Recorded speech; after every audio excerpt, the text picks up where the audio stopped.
Seriously? But, Mr. Morris, I don't understand, sir. How can you only be telling me this now? I'm afraid that there's nothing really I can do. I'm really facing a crisis. My hands are tied. But what about my film? Well, I'm afraid you'll have to come up with something on your own. Take it from me. Sometimes you just have to let things go. Same goes for this film festival.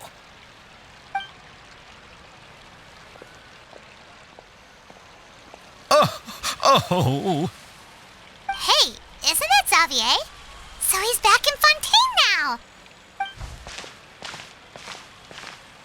Xavier! Oh, why, if it isn't the dear Traveler and Paimon. I really didn't expect to bump into you here at this time. Well, I was doing just fine until I received some terrible news just now. The investor I was working with for my upcoming film has fallen upon some hard times and is no longer able to provide the promised amount of funds. Can't you just find a different investor? Unfortunately, that's not how it works. We had signed an agreement specific to the Fontanalia Film Festival, stipulating that I cannot work with any other investors until the festival is finished. The Fontanalia Film Festival? Oh, is this your first time participating in Fontaine's Fontanalia Film Festival? Then allow me to fill you in. The Fontanalia Festival was established to commemorate the legendary Loch Knights, who went on a quest to search for the Oceanids and eventually welcomed the Hydro Arconageria. The holiday is deeply connected to the founding of Fontaine, as well as its unique laws and trials. It's one of the most important festivals for this nation. But what's with that weird expression on your face? It's like you're trying really hard to remember something. I was just trying to recall the exact description from the books, in order to avoid any unnecessary arguments over semantics. I usually try to recite things straight from the source. Well, either way, Paimon thinks she gets it now. It's just like the Windbloom Festival in Mondstadt, and the Lantern Rite in Lille. Yes, those are festivals of a similar variety. Who doesn't like a good festival? And just like those of other nations, Fontaine will hold a plethora of events around this time each year. To commemorate the Loch Knights, people will imitate them by putting on special costumes, raising golden cups, and going door to door asking for pure water. But a few years ago, Lady Furina started to find the whole idea a little drab, and so decided to change the part about pure water to sweets. That really doesn't surprise Paimon at all. The whole thing seems more akin to a carnival now, and it's quite popular among the kids. Every year you can hear a bunch of them saying, "Trial or treat." Oh, that sounds pretty fun. But how does that connect back to the film festival you mentioned? Yes, it appears I've strayed off topic. I just got too excited after seeing you. Let me get back to the point. The Fontanalia Film Festival is an event proposed by the Fontaine Film Association this year. Now that film technology has matured as a medium, it's the perfect time to introduce more people to the art form. During this time, people may submit films to be evaluated, and the entry with the highest score will be given the Furina Award by the association. The what award? The Furina Award. You know, after the Hydro Archon. They coined it while Lady Furina was still in power, but even though things have changed, no one has made any motion to update the name. Perhaps everyone still thinks of it as a pretty appropriate name. Even though she isn't the Hydro Archon any longer, Lady Furina is still Fontaine's superstar. Anyone with eyes can see the way she shines on the stage. Huh. All right. Guess the name does work pretty well when you put it that way. Oh, but who would have guessed there'd be an issue with the funding? How will I ever explain this to Miss Chiori? Not to say all the other actors who traveled all the way here from Inazuma. Chiori? Sounds familiar. Where have we heard that name before? Yes, that's her. I asked her to oversee the event's art direction, including the design of the actors' costumes and appearances. Oh, Paimon remembers now! Navia said that her clothes were designed by Chiori, and Kirara's outfit too! How to describe her? Well, she tends to be pretty direct and can be very forceful when it comes to dealing with people. The fashion world in Fontaine has dubbed her the Thundering Seamstress. Her remarkable designs have led many Fontainians to become very interested in Inazuma. Anyway, Chiori is acquainted with all the actors I've invited from Inazuma. Without her help, I don't think I would have been able to get such an international cast for the film. She really is a kind soul. Who are the actors from Inazuma? Do we know them? Why don't the two of you accompany me to the Aquabus station to welcome them? Judging from the time, the Aquabus should be arriving shortly. Chiori will be waiting to meet me there as well.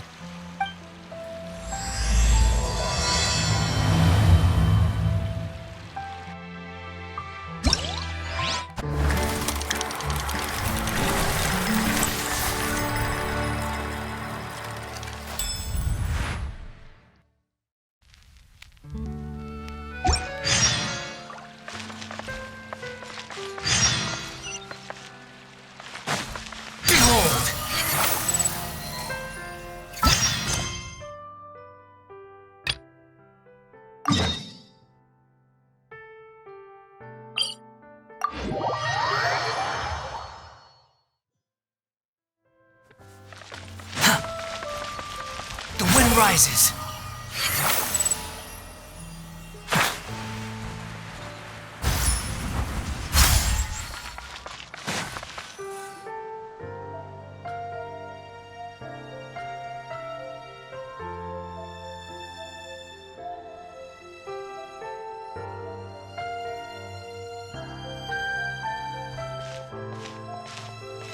Miss Chiori?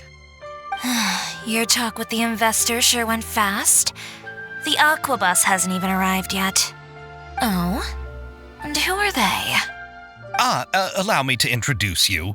This is the Traveler and Paimon. Pleased to meet you. Likewise! We've heard the owner of Chioriya Boutique is a skilled seamstress, so it's a real pleasure to finally meet you in person. Why, thank you. I strove to create an outfit that matched her high social station as the demoiselle. So tell me, what happened? I can tell the conversation didn't go quite as expected. Well, it's like this.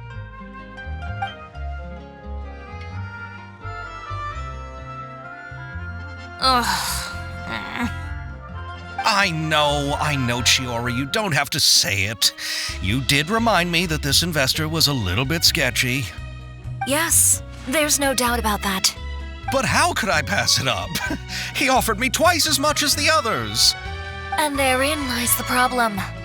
Yes, but just put yourself in my shoes. After obtaining such an excellent script, it's only natural that I would want to make the most of the film. The budgets that the others had proposed were nowhere near enough. It's difficult to find someone willing to front such a large amount of mora, so... Don't be sad, Xavier. We might be able to help scrounge up some more together for you. Oh, thank you, Paimon. That means a lot to me. But the cost of the film is staggering. I'm afraid that any mora we can scrounge together in a short amount of time won't even be able to cover the actors' fees. We need to move on. What's happened has already happened, and there's no changing it. But now's not the time to give up. What? You're saying that you have a plan? No, that's not what I mean. I'm simply saying I wouldn't give up just yet. The actors I recommended aren't just after mora after all.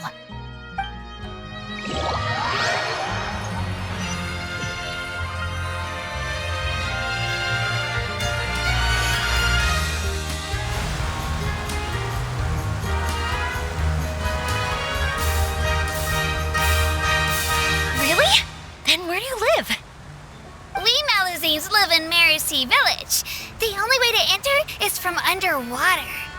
Oh, you must be pretty tired after work every day, right? I mean, you have to swim all that way just to go home. You're so thoughtful. But some Melusines choose to live in the court of Fontaine because it's so much more convenient. This is our stop. Oh, we've arrived.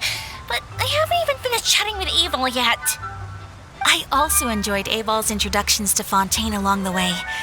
Everything you described was so clear and detailed that we can't help but want to hear more. Thank you so much. I'm usually working here on the Sakura bus, so I hope I'll have the chance to see you again. There are still many more places I'd like to introduce to you.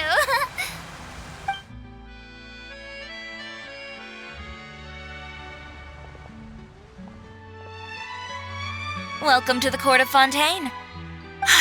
Chiori, you sure have changed a lot. This is the first time we've seen you since you left Inazuma. I haven't realized it's been so long. I was in such a rush when I left that I didn't even get to say goodbye. Thank you for extending the invitation, Mr. Xavier. I'm looking forward to a fruitful trip here in Fontaine. It's an honor to have the head of the Kamisato clan visit us. So they're who you meant when you said you had actors coming from Inazuma? Oh? It's the Traveler and Paimon. Wow, what a coincidence! Ayaka and I were just talking about you on the way here. Are you also here for the film? We just ran into Xavier earlier and came over with him. But I'm not an actress. Sir Kamisato and Lady Ayaka are the real actors here.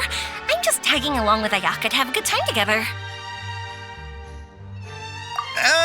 About that, I mean, how was I supposed to contact you when I was making preparations for the film? I figured you were probably busy, and I didn't want to disturb you. So I could only keep you in the back of my mind while I sought other actors to play the lead roles in the film.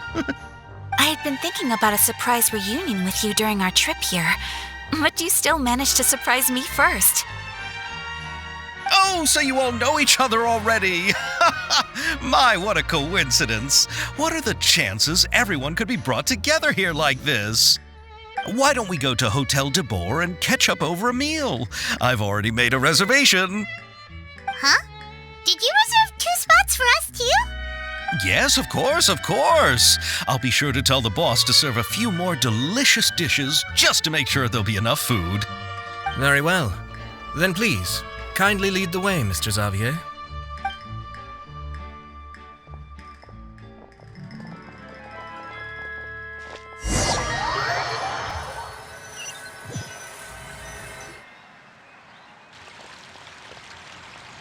Wow, the buildings in Fontaine are so tall. Just look at how big they are. And there's the fountain that Aval mentioned earlier. It really is a magnificent sight. And look at that huge spinning sphere. Where does it get its power? Wait a sec. Could it be one of those clockwork mecha we've heard so much about?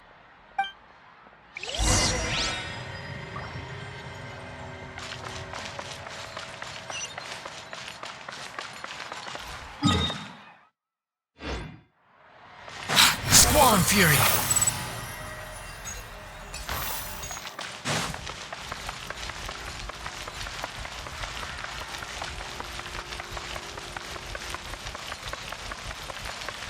Behold!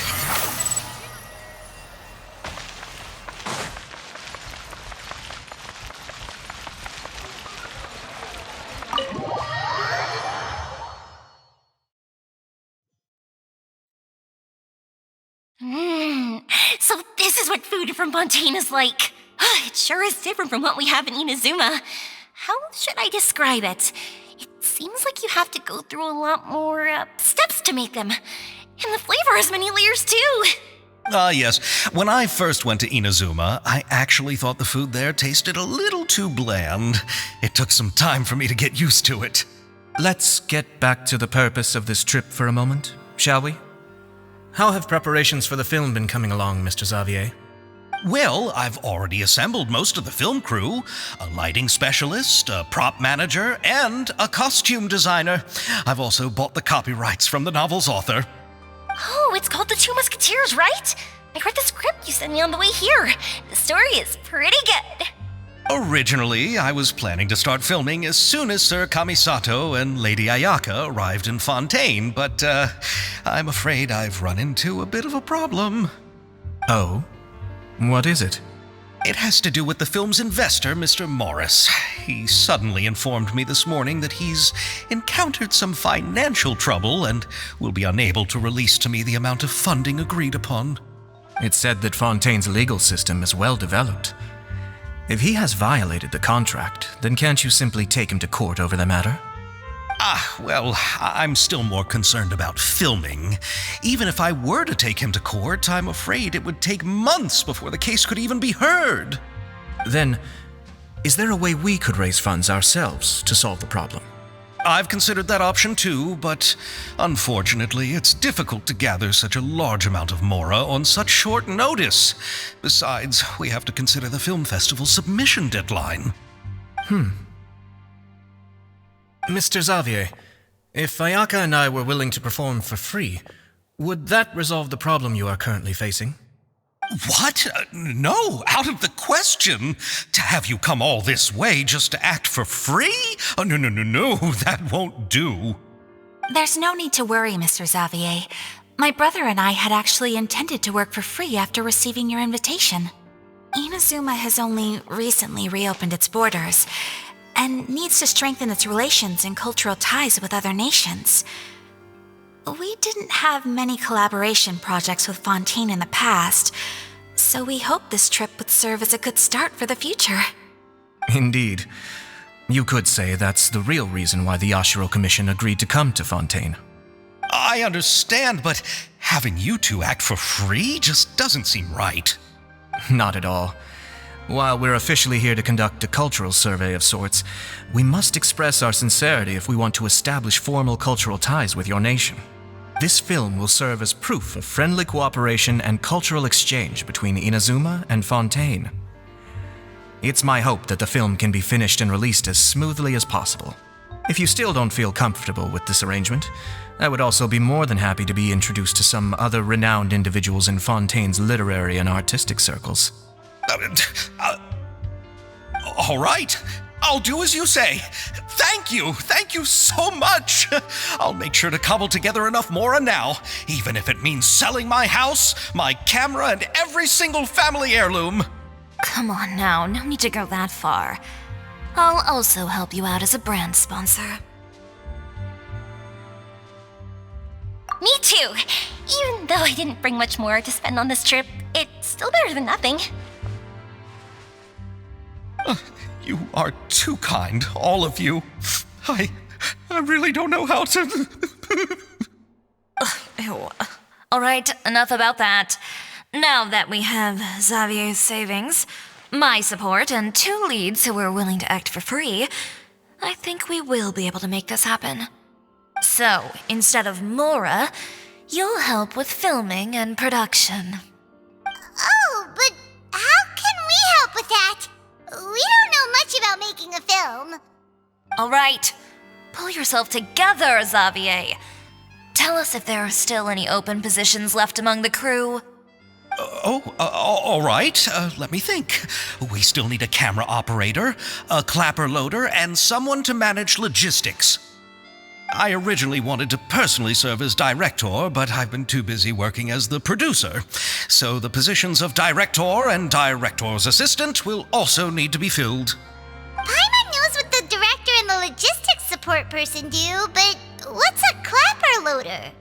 The clapper loader is responsible for using the clapper board to record and organize the information of each shot when the camera operator begins shooting. The work requires both patience and careful attention to detail. A clapper board?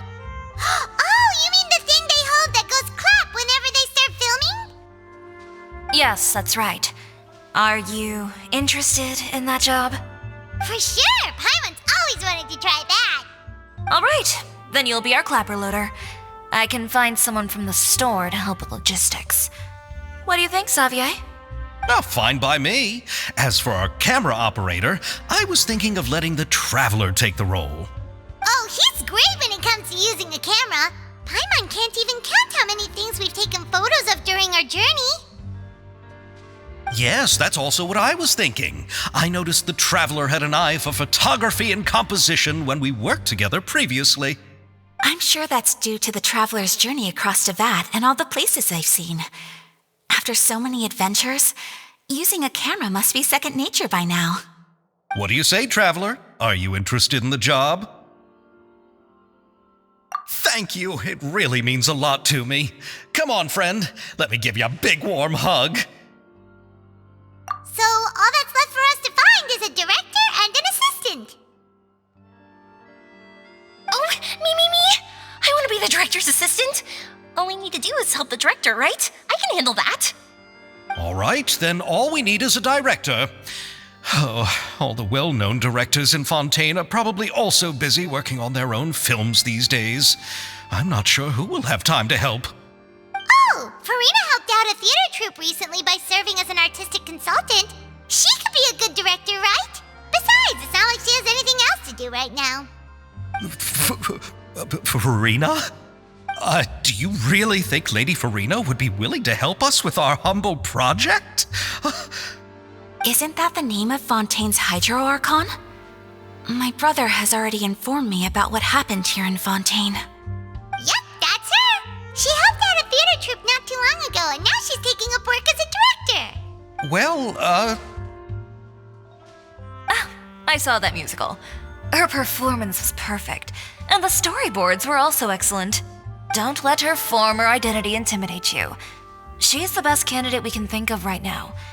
You'll never know until you give her a shot. Fine. You're right, Chiori. I'll do anything for the sake of my film. Anything!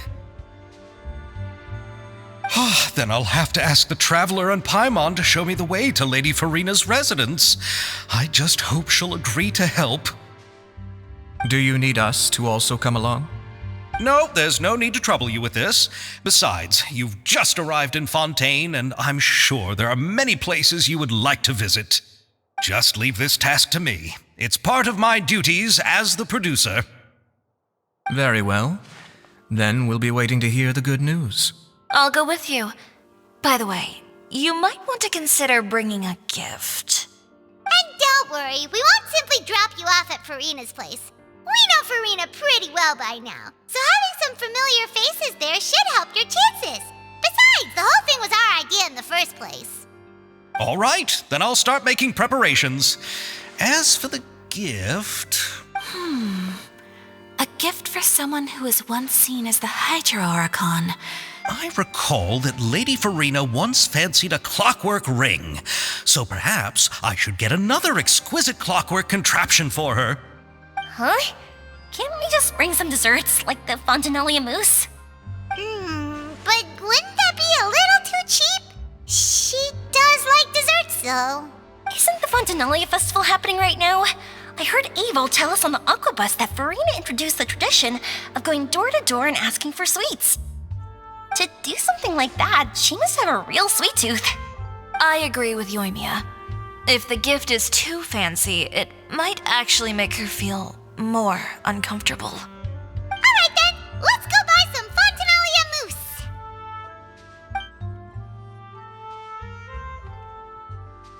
But will that really be enough? We'll be asking her to do a lot of work, you know.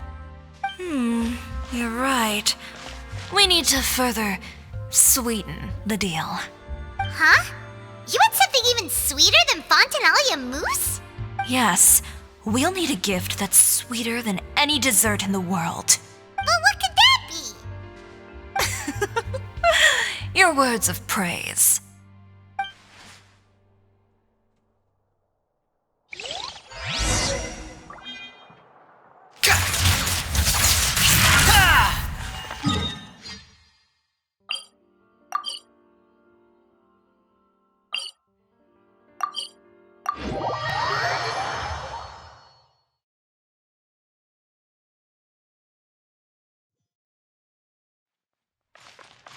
The wind rises.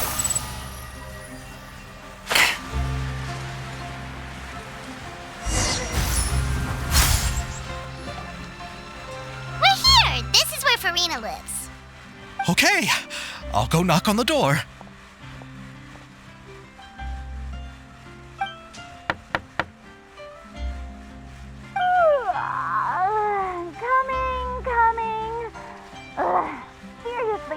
talking before afternoon tea.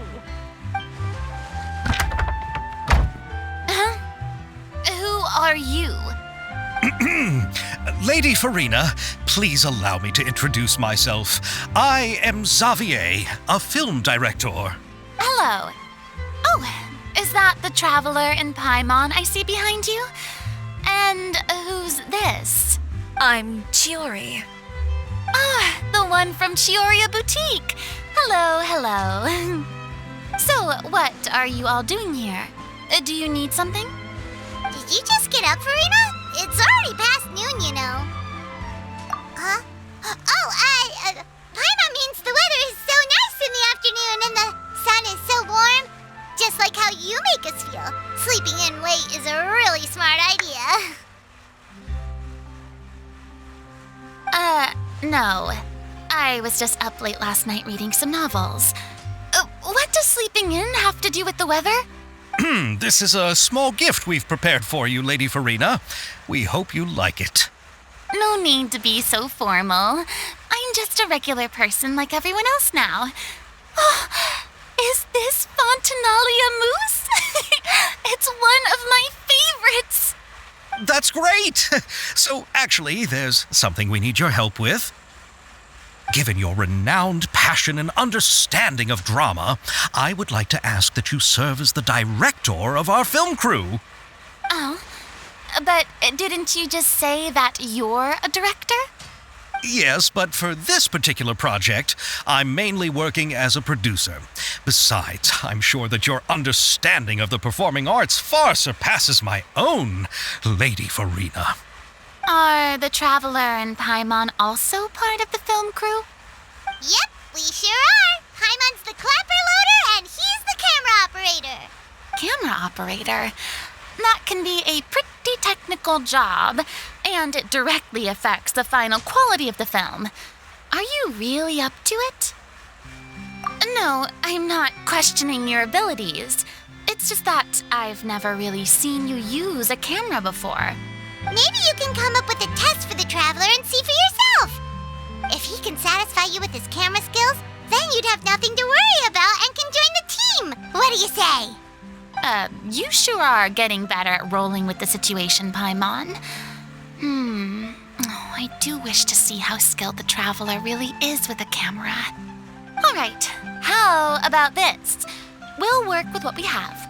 I'll give you some scenarios and see if your work is up to my standards.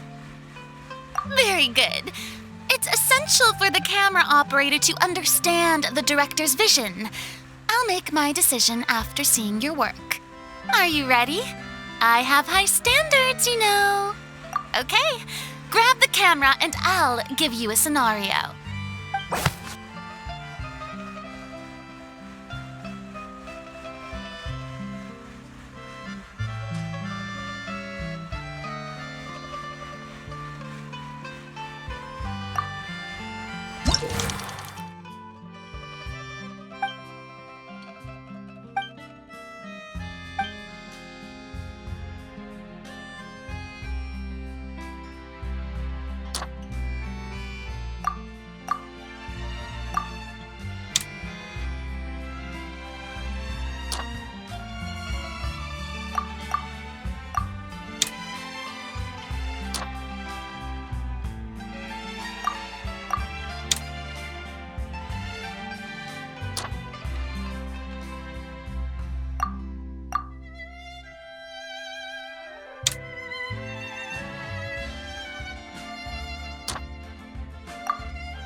It appears that you have more skill than I thought.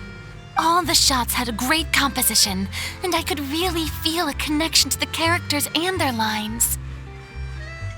Yeah! Does that mean you agree to be our director, Furina?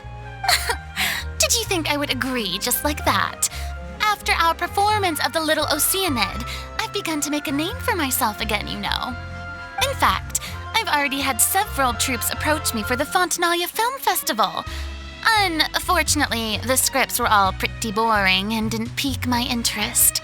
If others were to find out I agreed to work with you so easily, then, well...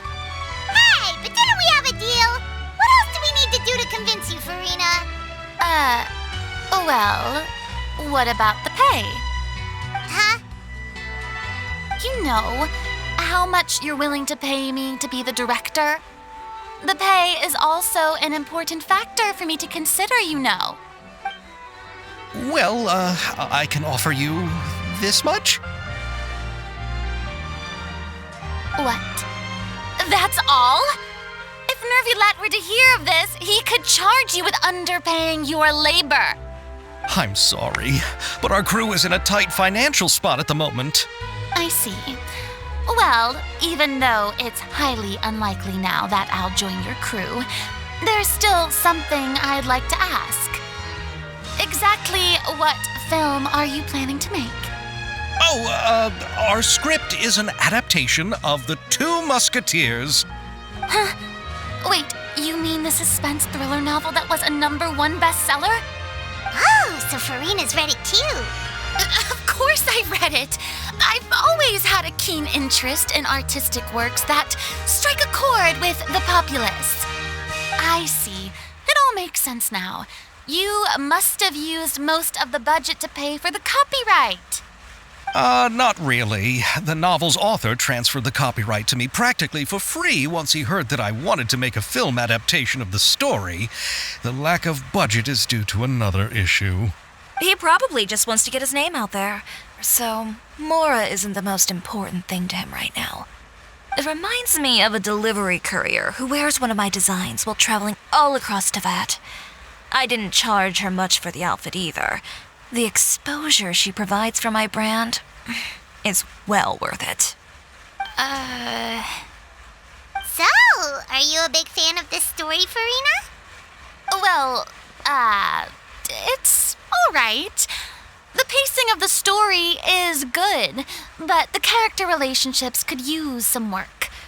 When I was reading it before, I always felt like some things were left on a rather unsatisfactory note. I have high standards, you know.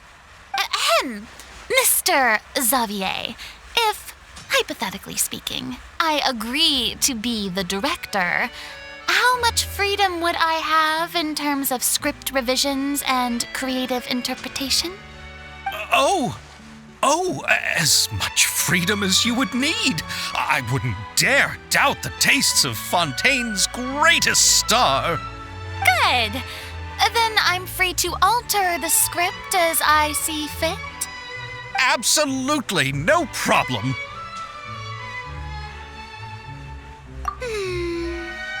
All right.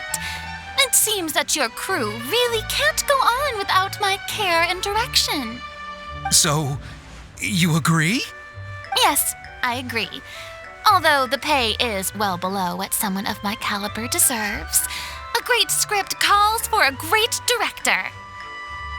I mustn't let a perfectly good story be ruined due to lack of funds. If you have fine cheese and bread, you wouldn't just let it sit on the counter and get moldy just because you lack an oven, right? Oh, Hydro Archon above! I'm not dreaming, am I? Somebody pinch me. There's no more Hydro Archon, you know. And it's still a little early to celebrate. There's a lot that goes into shooting a film. Although the trickiest tasks of finalizing the script and casting the actors have already been taken care of, we'll still need to reserve filming locations. Not to say set up lighting and props. And by the way, since we'll be filming The Two Musketeers, we'll need to find an action choreographer. Ideally, a professional who has actual experience with muskets. Yes, I've thought about this as well. I was hoping that you might know someone who could handle the job. Me? If this was before, I could have simply asked Florand. But it's already been some time since I last talked to her. Navia can also use firearms, but unfortunately, her style is quite different from that of the characters in the story.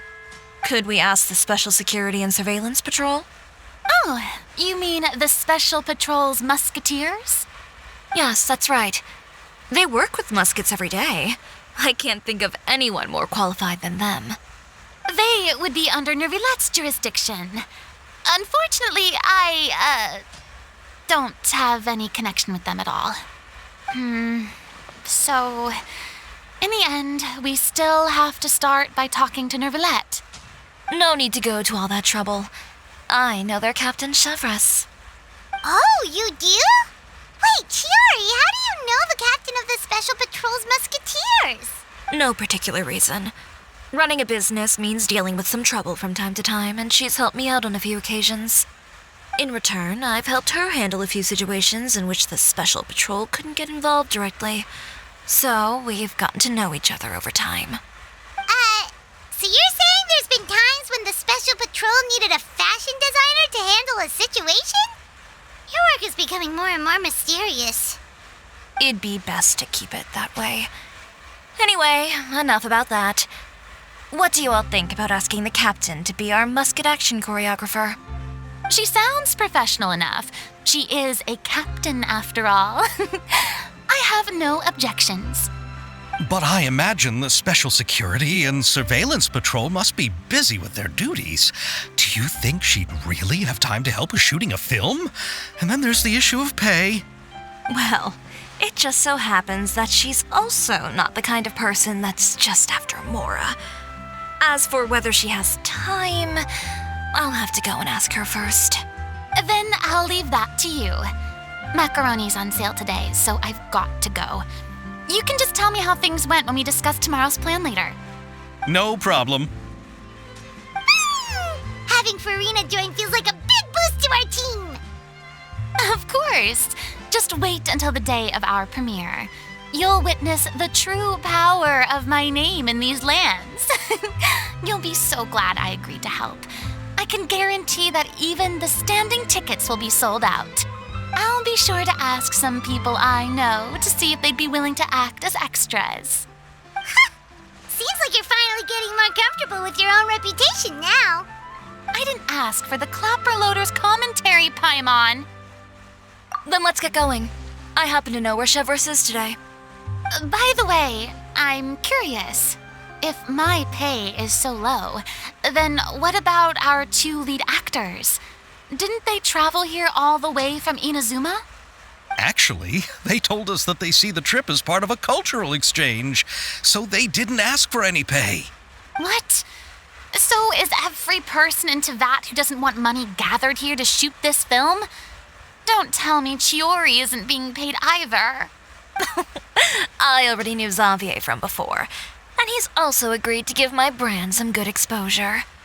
It seems the gods have really smiled upon you, Xavier. And that certainly doesn't include me, mind you.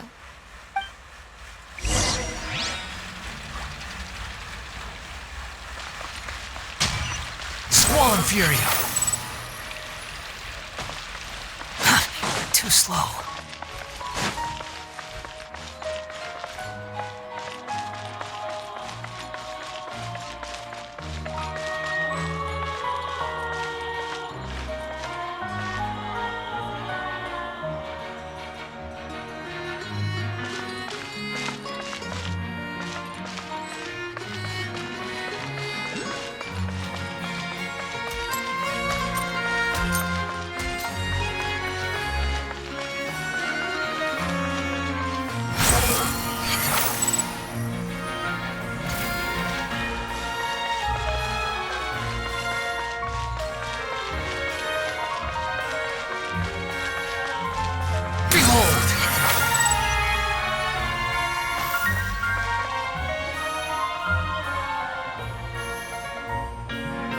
All right, this is the place.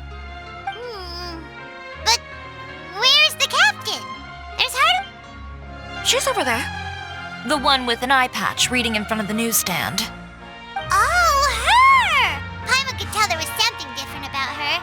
She seems kinda intimidating. Please wait here for a moment. I'll go fetch her. She's working now, so you might not want to get in her way. Working? But isn't she just standing there and reading a novel? Just trust me. Oh, alright, let's see what happens then. Chiori sure is a mysterious person. She claims just to be a fashion designer, but she knows all these powerful people. The court of Fontaine isn't particularly tolerant of visitors from overseas, so it isn't easy for a foreigner to promote their brand here, even more so in the competitive world of fashion. Even a local like me just trying to make a film has to face all kinds of challenges, so I can only imagine what Chiori has been through to get where she is today. I'm sure that having more connections has definitely worked in her favor. Reading on the job? Detective novel. One main character? No, multiple. Branching storylines. I see. How's the plot coming along? One of the main characters is about to make a choice that will affect the rest of his life. I'd wager he's going to make the wrong choice. Any way to speed things up? There's something I need your help with. You know that doesn't depend on me. It all comes down to what the character chooses. Which is exactly why I'm here to help.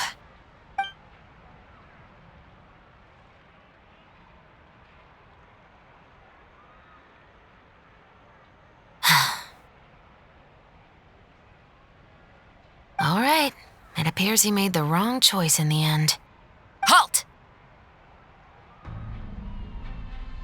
Huh? What's going on? Hand over whatever you're holding. Oh, it's just a book. I didn't buy anything else. Then I'm sure you wouldn't mind letting me have a look. Excuse me, officer. I don't mind you standing around here, not purchasing anything, but I'd prefer if you didn't disturb my customers. It's bad for business, you know. Don't give me that act. You won't be able to get off so easily either. I am chevreuse, captain of Fontaine's Special Security and Surveillance Patrol. I will say this one last time. Hand over whatever you're holding at once.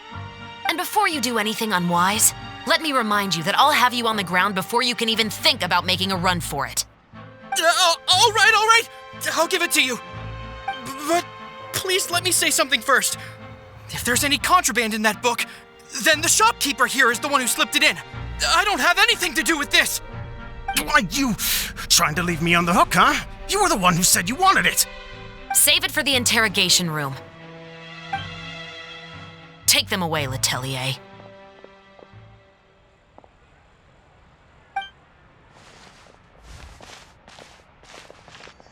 What's going on here? 1 second you're reading a book and the next you're escorting people away.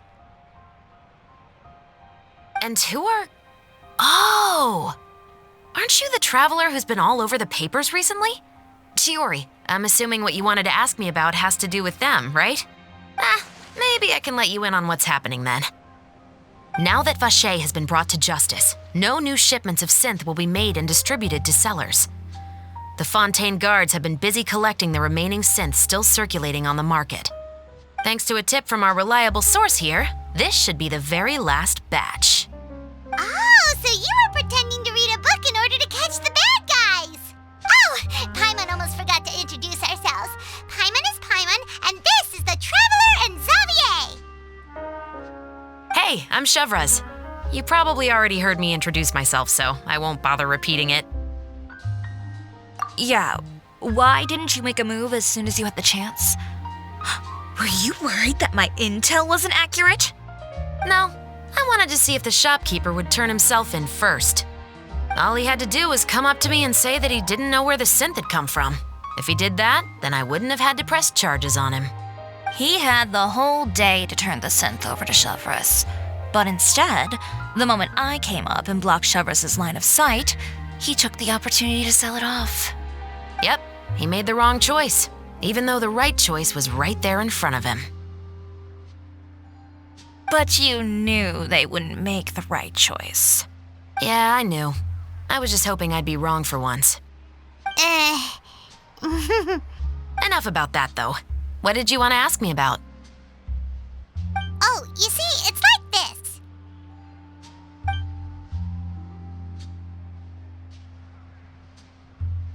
The Two Musketeers.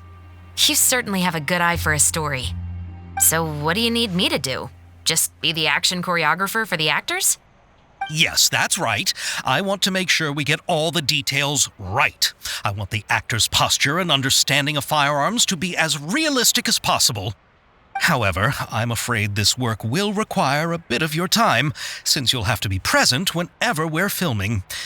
Also, as for the pay... No need to say any more. I'll join. Huh? Just like that? Really? You're willing to help us with our humble film project? Sure, it's no big deal. As I said, we've wrapped up our investigation here, so I don't have any other tasks on my plate for the moment. Besides, I personally really like this novel. I even have the collector's edition at home. Stories where justice prevails over evil never get old for me. Then we've got a deal? Yes, I'll see you on set tomorrow. Oh my! I can hardly believe it! I should tell Lady Furina immediately. Oh, and I must tell the prop manager and lighting technician to get everything ready. We start filming tomorrow! Calm down, Xavier. The film is going to take more than just a day to finish. Still, I should also head back now and start preparing the actors' costumes and makeup. Alright, guess that's it for today then. Traveler, Paimon, please stay for a moment. I have something to tell you. Then I'll take Xavier back. Poor thing. He's so excited that he can't even walk straight anymore. I don't want to spend our first day fishing our producer out of the fountain. Yep, see you tomorrow.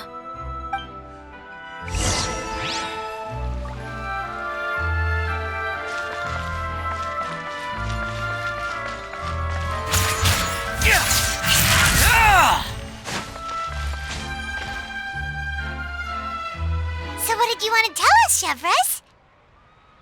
Have you read The Two Musketeers?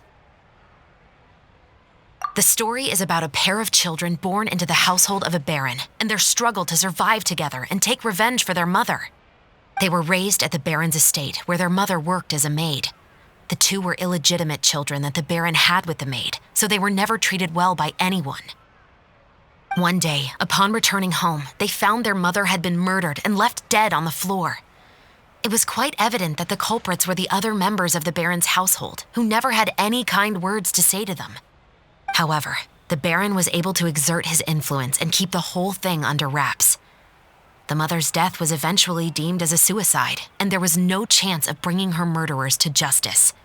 The two siblings decided to flee and someday avenge their mother. Many years later, members of the baron's family suddenly started turning up dead one after the other, all killed by gunshot. A rainbow rose was found on each of the victims' bodies, being the flower that the kid's mother liked best. The baron believed that the mother's soul had come to take vengeance on him, so he lived in fear each day. But it was actually those two siblings who had fled all those years ago. They relied on each other to survive and trained day and night, eventually becoming adept musketeers. They used all of their abilities to collect evidence and clues before executing their plan and exacting revenge on the baron. Their actions let the truth behind their mother's death be known to all. That's quite an exhilarating story. Yep, the baron got what he deserved for his evil deeds, and justice was able to prevail. It was just the kind of story I enjoy. Oh, so is that why you were so willing to join our crew, Chevreuse? You could say it was one of the reasons. Oh, you mean there were other reasons too? I've read the reports about you. Whether it was at the trials or when you lent your hand to resolve our nation's crisis, you've shown that you've got a strong sense of justice, as well as a great mind for deductions. Yes, you're as sharp as I expected. It seems you've experienced many similar situations before. There's been a recent murder case involving muskets. The perpetrator's methods appear to be very similar to what is described in the novel. Huh? Really? But Paimon didn't see anything about that in today's papers. The Marashose Phantom hasn't yet released any information to the public because the investigation is currently at a standstill. The murderer is extremely cautious. A murder involving firearms? But not that many people use those in Fontaine, right? Impossible. We perform a routine inspection of our firearms and ammo reserves every day. If one of the weapons had been fired, it would stick out like a sore thumb. Besides, I trust the members of my platoon. However, well, that's all I can disclose about the case today. Huh? What do you mean? I hope you all can go back and get some shut-eye. You can decide tomorrow whether or not you'd like to join the investigation with me. I'm aware this might not be the ideal time to add more to your plate, but the more capable people we have, the better the chances that justice will prevail. Carrying out investigations isn't actually supposed to be our responsibility. Our job is to apprehend the perpetrators. Finding them is really up to the Marashose Phantom. You could say I'm taking part in the investigation out of personal interest. I don't want people to see muskets in a negative way, and also, I'm concerned about the similarity between the crimes and the story. You mean they might be connected somehow? I suspect so. Just to make myself clear, this is not an order, nor is it a deal of any kind. It's a request, nothing more. If you two have any interest in the case after we finish filming tomorrow and are willing to assist me, then I would be most grateful. What do you think, Traveler? Yeah, you're right. Paimon's getting a little tired, too. We've really been hustling all day. You'd better head back and get some rest. It's good to keep a calm mind, especially when you're about to make an important decision. Otherwise, when the moment comes, you might end up like that shopkeeper and not even realize that the right choice is right there in front of you.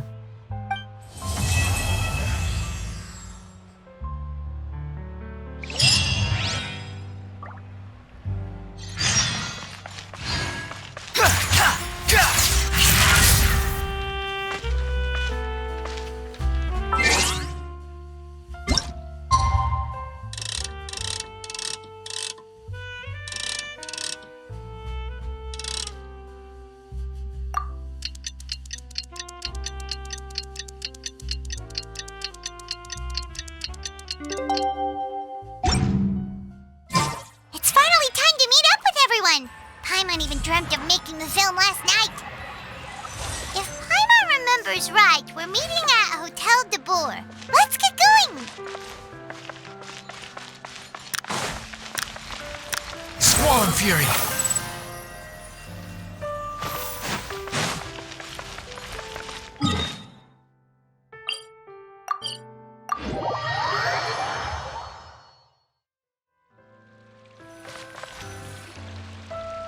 Ayaka, yoimiya, you're already here. Good morning. Xavier said yesterday afternoon went well. Yeah, and how about you, Ayaka? What were you up to yesterday? After we split up, Ayato went to see Udex Nervillette at the Palais Mermonia.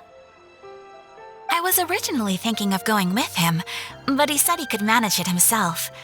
He told me to go see the sights around Fontaine and to enjoy the local culture. So I rode the aqua bus with Yoimiya and visited the opera house on Aranias Island. Yeah, you wouldn't believe what we saw there. 2 mechanical puppets that were dancing together. You've already seen them, right? Yeah, those 2. Amazing, aren't they? We sat and watched for quite a while. It was mesmerizing, like we could keep watching them forever. Oh, it was the same for us the first time we saw them, too. Afterwards, we went swimming at the beach.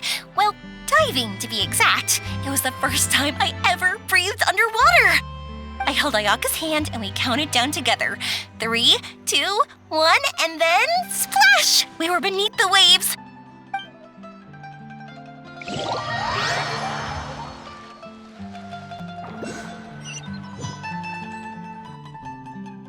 At first, I didn't dare to open my mouth. But once I couldn't hold my breath any longer, I decided to take a big breath in. Turns out the water wasn't as salty as I imagined. It didn't really taste like anything at all. Before I knew it, I was breathing like normal down there. It was an amazing feeling. Ayaka said I was too nervous and needed to loosen my grip. She got used to everything way faster than I did. I knew that the Traveler could do it, so I had no doubt we could do it too. That helped me feel at ease as soon as we dove in. The underwater world in Fontaine truly is beautiful. I love seeing the romaritime flowers blossoming underwater, like little candles lighting up the streets at night. Yeah, and there were so many creatures that we've never seen in Inazuma. Like those fish that shimmer like a sword blade. Whoosh! Oh, and those big fish that call when they see people. Oh, you mean Hunter's Rays and Blubber Beasts. I just love the name Blubber Beast. Just wait till Pops and the others hear about this. They probably won't believe a word I say.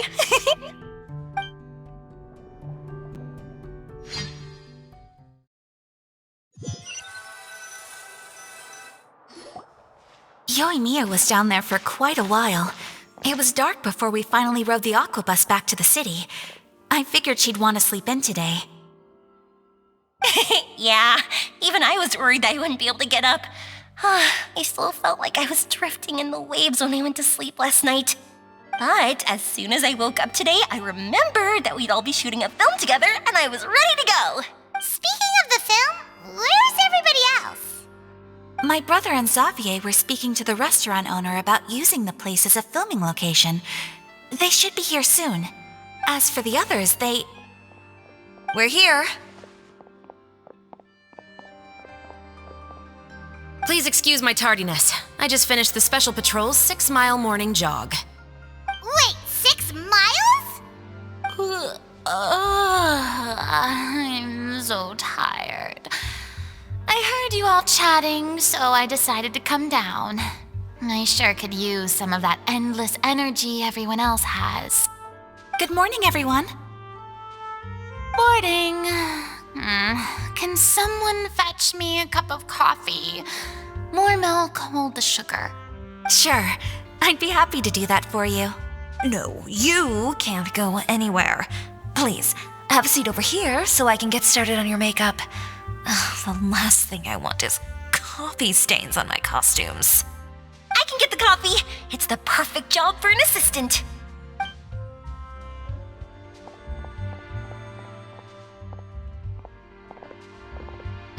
So much energy.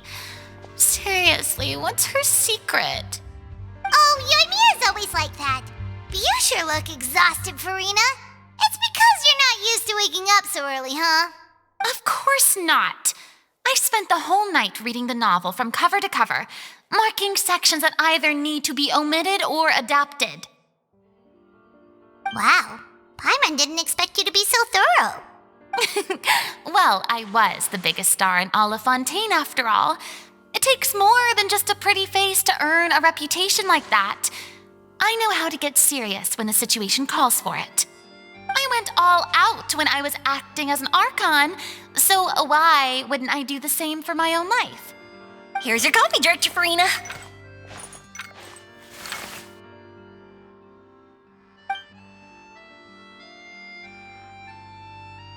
Oh, thank you. The sound of being called director and the aroma of coffee feels almost as refreshing as hearing the birds chirping in the morning. It seems everyone has managed to arrive on time. We've reached an agreement with the restaurant owner. We are free to use the second floor to shoot our film. Really? That's great! He is really looking forward to our film and hopes that providing his restaurant as a filming location will attract more customers. Well then, Mr. Xavier, I'll leave the rest to you. Okay, thanks. First, I'd like to introduce our new members. This is our prop manager, Veronique. She'll be in charge of all the film's props and items. And this is Bono, our lighting technician. He'll be in charge of lighting and illumination to set up each scene's atmosphere. Wow, sure feels like we have some real professionals joining the crew now. First of all, please allow me to first express my sincerest gratitude to everyone in the crew.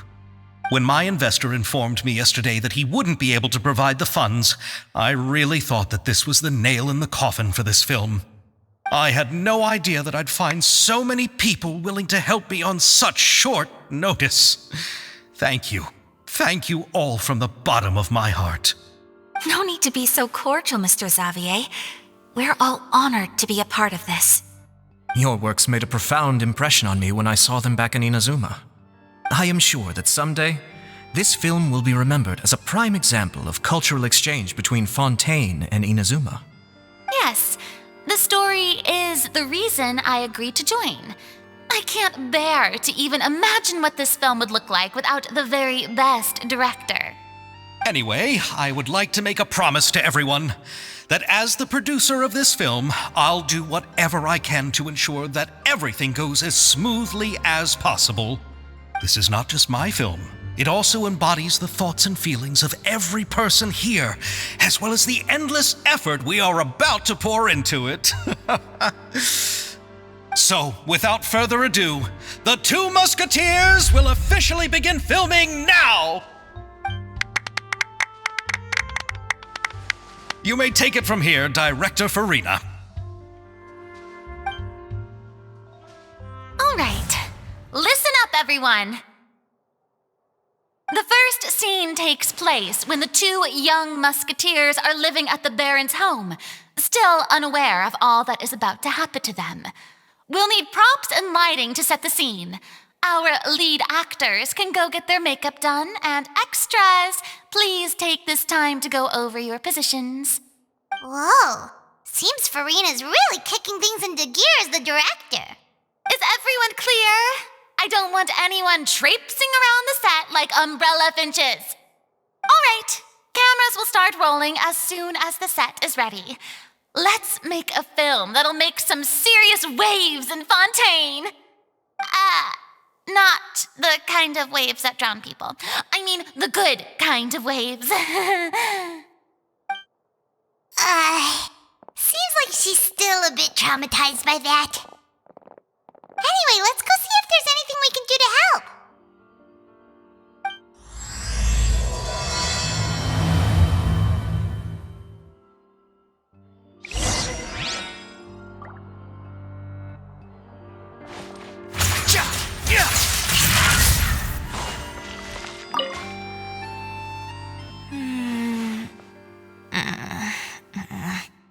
Ayaka has mentioned you to me before. She said that you two were great friends when you were kids. No talking. I'm thinking about how to do your eyeshadow. Ah, yes. To help me really look the part. To achieve a more young and naive look for this scene. Are you saying the wrinkles around my eyes are too deep? You just have too much of a calculating look in your eyes. You sure don't mince your words. It seems you really haven't changed much. Quiet.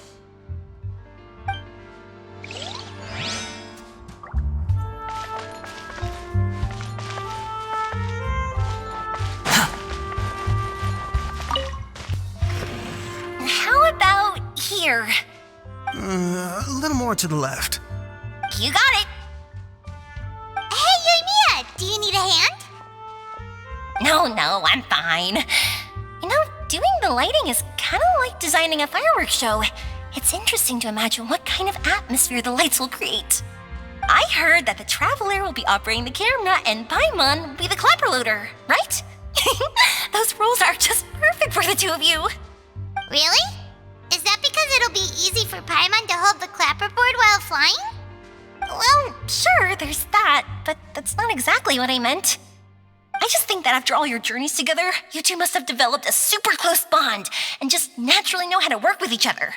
If I'm not mistaken, the director will want the cameras rolling as soon as the clapperboard goes clack. Oh, I see. It's amazing to see the magic behind filmmaking. Yoimiya, we need lights over there, too. Oh, on it! I've got to get back to work. Chat with you later. Oh, it's exciting to see so many people working together to bring the film to life. Seems like like Yoimiya's really getting into it. But she was right. We do have a super close bond, don't we? Paimon's really happy to hear that.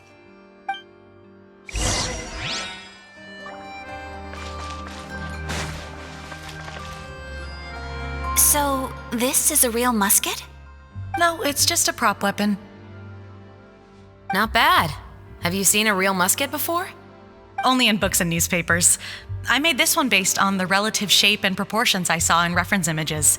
When we're filming, some special gunpowder will be applied around the muzzle, which will help create the flash and smoke effects of a real gun being fired. Which means it'll be up to the actors to portray the recoil. That's right. The sound effects for gunshots will also be added in post-production. Thank you, Veronique. I think I know where to start now. However, the musket's gears and firing pin could still use some work. Adding some wear on the metallic components will make them appear more realistic. Also, be sure to rub the muskets with some oil each time before we start shooting. That'll give the impression that the firearms have been well maintained. Good point. You seem to know a lot, Miss Chevreuse. I assume you use these types of firearms on a regular basis? Yes, I perform routine maintenance on my weapons every day. Just like we as people need to eat and sleep, muskets need to be cleaned and maintained. I also perform similar care for my sword every day, and familiarize myself with its shape and weight, to the point where it feels like a natural extension of my body. Yes, this way, our weapons will never betray us in the heat of battle. Yes, well said. It seems we have the same philosophy on this topic. Oh, sounds like they found a common interest to talk about. Though these props differ from the muskets I use, I can still give you some pointers. Good. I look forward to your instruction. First and foremost, never point the weapon at anyone, regardless of whether it's a real or prop weapon or whether you're holding it or it's on the table. This holds for any time when you're not actively engaging an enemy. Okay, understood. When aiming the musket, extend your arm so that it's level with your shoulder and use your eye to look down the weapon's sights. Like this? Not bad. Now, try saying your lines. This is the end of the road for you. Good. Now turn your body a little. That way, you'll give your enemy less of a target to work with. And relax your shoulders. Here, allow me to demonstrate. This is the end of the road for you. Huh. Excuse me, Miss Chiori. Director Furina, there's something I wish to discuss with you. Oh? What is it? Like this? Yes, much better. What do you think? I do see your point. But are you sure you wish to do this? I believe it would be most fitting. Well, if you insist. All right, I understand. Miss Ayaka, Miss Chevreuse, could the two of you please come over here? Huh? What's going on? Are we gonna start filming now? Let's go see. What is it? I have a question for you, Miss Chevreuse. Would you be willing to play the role of a musketeer? What? To clarify, I would like to turn over my role to Miss Chevreuse. But brother... Don't worry, Ayaka. I actually view this as a good thing. I was becoming troubled trying to set aside some time to speak to the staff at the Palais Mermonia. I would like to have some conversations about the cultural exchange between our two countries, and I've heard that the bureaucratic process here can get rather complicated. Now, I will be able to focus on my work.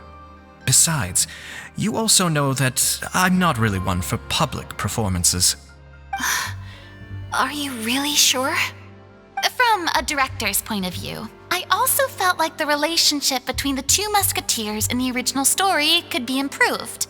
The older brother in the story plays the lead role with his overbearing character, but this causes his character to overshadow that of his sister, and the theme of the two supporting and relying on each other isn't conveyed very well. But if we were to change the siblings to two sisters of a similar age, then that aspect of the story might come through more clearly. Also, I've seen you instructing Ayaka. That cold and dignified personality is exactly what we need for the older musketeer.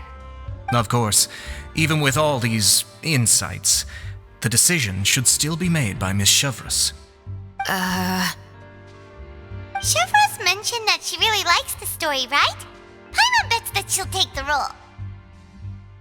All right, I'll take the role. Good. It's decided then. I'll get started on making edits to the script. We'll also need to make some immediate adjustments to the lighting, props, and costumes. I have a feeling that our adaptation will be even better than the original story. You're doing a great favor for me, Miss chevreuse. You have my gratitude. Don't mention it. I like this character, so if anything, I should be the one thanking you. Well, since my brother is the one who brought up the idea, I suppose there's no need to worry. Let's go, Miss chevreuse. I look forward to working with you. Please, just call me chevreuse.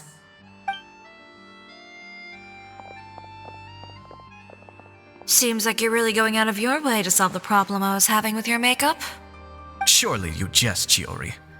I assure you that I was mostly motivated by a desire to spend more time on formal business. Oh, come on. You really think I'd buy that? According to what I've heard from Ayaka, her brother is someone who can juggle 10 different matters at the same time. I'm sure you have other reasons for backing out. Perhaps. Ayaka always said she wanted to go out and see more of the world just like the traveler. But I feel that she needs not only to see other nations, but also to make some different kinds of friends. I think it would be harder for her to make new connections with me constantly by her side. I would like to give her some space. All right, go on. Spoil her some more. Ayato, it's too bad you're stepping down from the role. Paimon really wanted to see you act as a musketeer. No need to poke fun at me. I'd wager that you also felt that I wasn't the best candidate for the role. It's a little hard for Paimon to imagine you saying those lines. Yes, I've made an appointment to meet some people from the Palais Mermonia. Now, I will have some more time to prepare. Traveler, get the camera ready. Paimon, get the clapperboard. Actors, to your positions. We're about to start shooting the first scene. Go on now. And please take good care of Ayaka. Yep, don't worry. Thank you. I look forward to seeing the film when it's finished. All right, now that we're all here, let me help set the scene for everyone. The first scene takes place when our two main characters are still living at the Baron's estate. They've been ostracized and verbally abused by others in the household, but they still have no idea why. We want to capture how naive and innocent they are despite their pain. Chevreuse will be playing the role of the older sister, Tulip, and Ayaka will be the younger sister, Iris. Be sure to get close-ups of the main characters at the right moment. Silence on the set! Lights! Camera! Action! Let's go! Tulip, Mother's been out for quite a while now. Perhaps she went to pick some flowers on the way home. You know how she loves flowers. Iris, Tulip, I'm home. Mother, you were out for so long, we were beginning to worry about you. I'm sorry, but I'm back now, safe and sound. Here, I brought your favorite treat, apple turnovers. Mother, what are those bruises on your hand? Huh? What bruises? Oh, I must have bumped into something while I was working yesterday. But I didn't notice them this morning. Then perhaps they're from when I accidentally tripped when I was out just now. By the way, did you have fun playing at home? What's the matter, Iris? Well, we've realized that No one really wants to play with us. They even took Iris's doll and spat at us. And they even called us names. They said we were... Shh. It's all right. Don't worry. Girl, it doesn't matter what anyone says. Don't listen to them. No one can define you with such words. You both have wonderful lives ahead of you. Just like your names. You will both blossom like beautiful flowers. Maybe your time to blossom hasn't quite come yet, but one day, you two will bloom more beautifully than anything else. Don't let the soil you're in now ruin your future beauty. Understand? My dear daughters.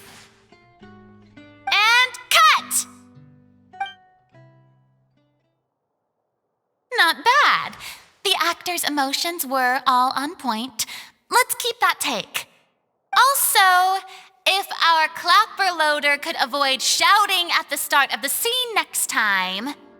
Oh, got it. Great. I was a little worried that my nerves would get the better of me. What about you, chevreuse? I felt fine. The lines weren't too difficult at all. Seems like Furina must have adapted the role nicely. You two were great. I couldn't tell it was your first time acting in a film. You should have more confidence. Thank you for your encouragement. Positions, everyone! We'll move on to the next scene after we try a few more camera angles.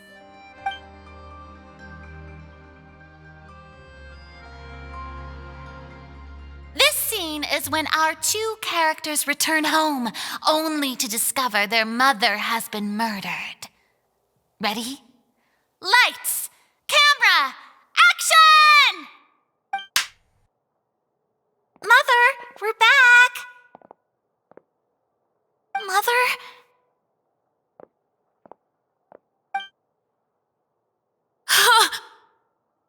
What's wrong, Tulip? Iris, stay away! Huh? Why? What's... Mother!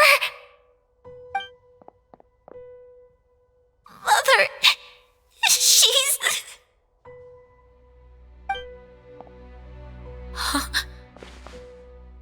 There's poison in this cup. Huh? I could have sworn I've seen this kind of cup before. Those aristocrats. They didn't even try to cover up their actions.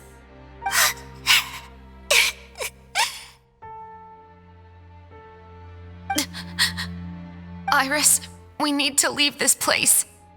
Leave? But now that Mother is gone, where can we even go? Anywhere. All I know is that we can't stay in this house. But are we just going to let them get away with this? We'll have our revenge, I promise you. Just not right now.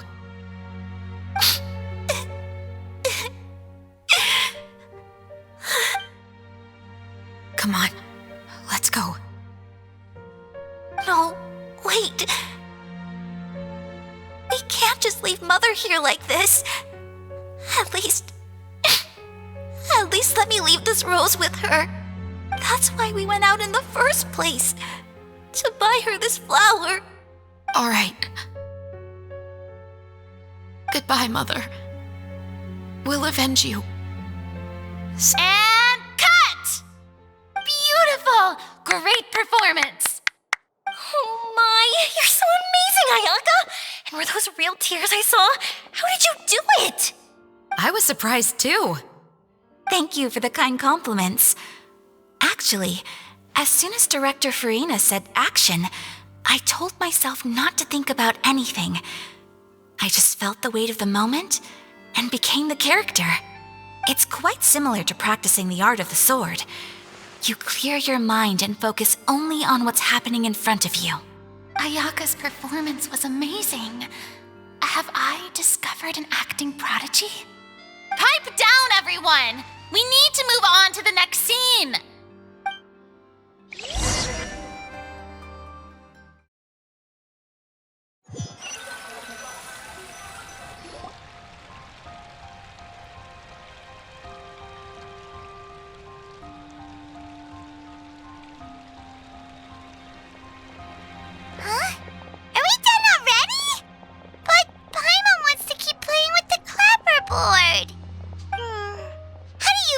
Traveler. Is your arm sore from holding the camera all day? Good work, you two. You too, chevreuse. You were quite the actress today. I've read this novel many times before. I have a good grasp of my character's mindset. Anyway, do you remember my request from yesterday? Oh, right! We were having so much fun that Paimon nearly forgot! You have a case where the murders seem really similar to the cases in the novel, right? So, how are they similar exactly? In the story, the main characters grow up to become two musketeers, always using their guns to carry out their revenge. And on each of the victims, they place a rainbow rose as a signal that they've returned. Yes, that's correct. We found rainbow roses just like in the novel. Seems like you're connecting the dots now.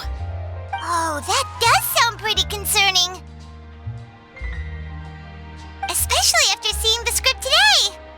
Ooh, now Paimon can't stop wondering what kind of ulterior motive the murderer might have. What do you think, Traveler?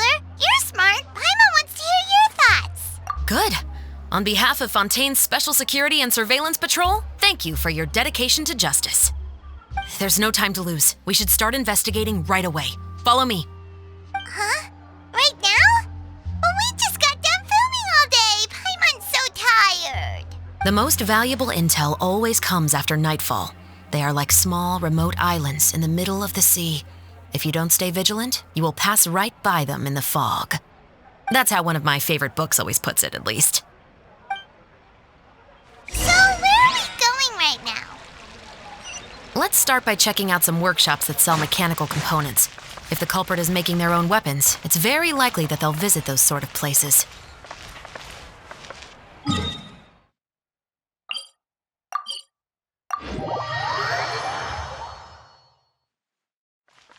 Quit following me. The wind rises.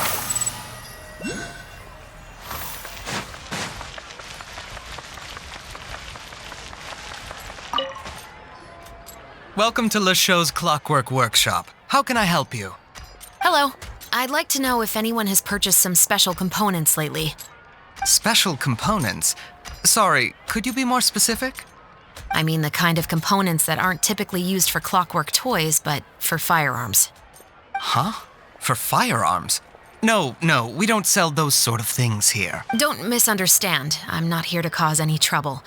We are merely investigating a case, and we're hoping that you could cooperate. Well, to be completely honest, I'm not even sure what kind of components that would entail. Has anyone ever purchased components here as an individual rather than on behalf of an organization? We have a lot of customers who buy toys, but those who buy components are all regular customers who buy in bulk on behalf of their organization. Is that so? I understand. Thank you for your cooperation. You're welcome. It's the least I can do.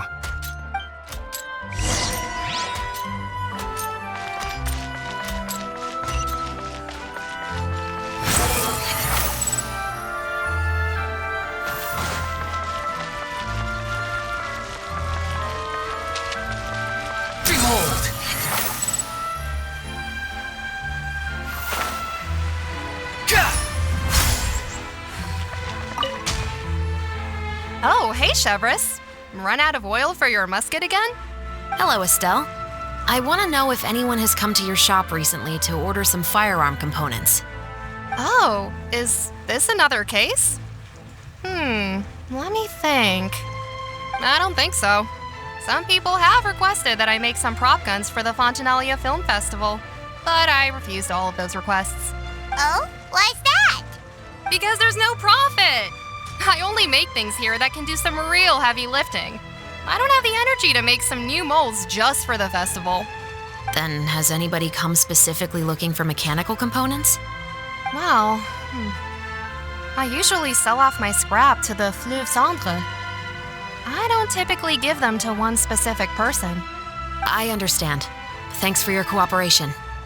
Don't mention it. Always happy to have the Musketeers' patronage. Seems like we haven't found any leads to go off yet. Yeah, unfortunately. All right, let's head to Fleuve Cendre next. Huh? Are you sure? so thrilled to see the captain of the special patrol there. You think so, huh? Then I guess you don't know Huh? Know what? that I grew up in Fleuve Sandra.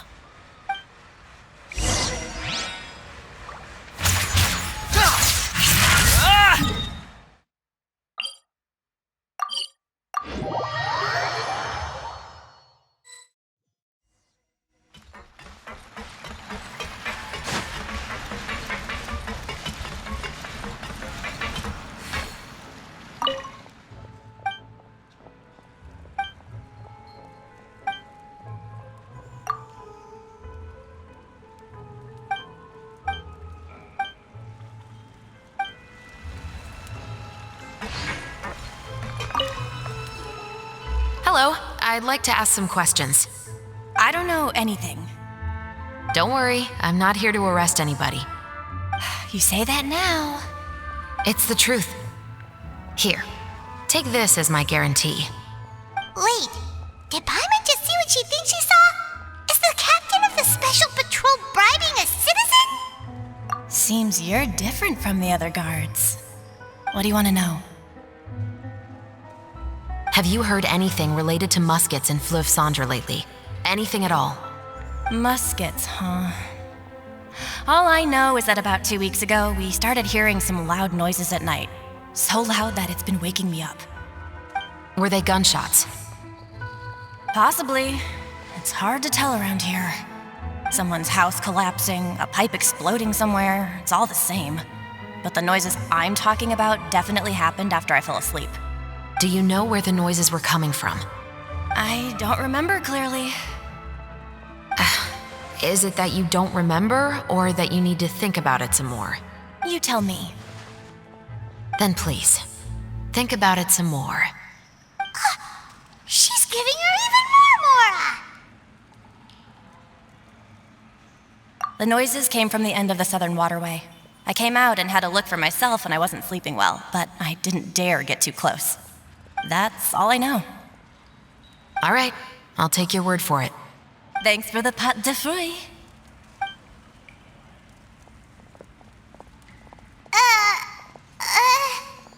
No need to be surprised. I grew up here, remember? I know how to get people around here to talk. My apologies, I'm all out of sweets. Though I do have some other tempting snacks in my custody. Fries, fried chicken, and even onion rings. But taking care of junk food is my responsibility. You're better off sticking to your normal, nutritious diet. Now then, let's keep going.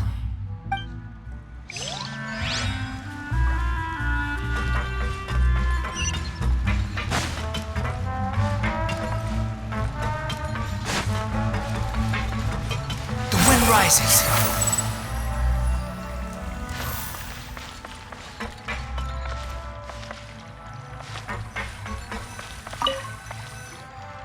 What's all this?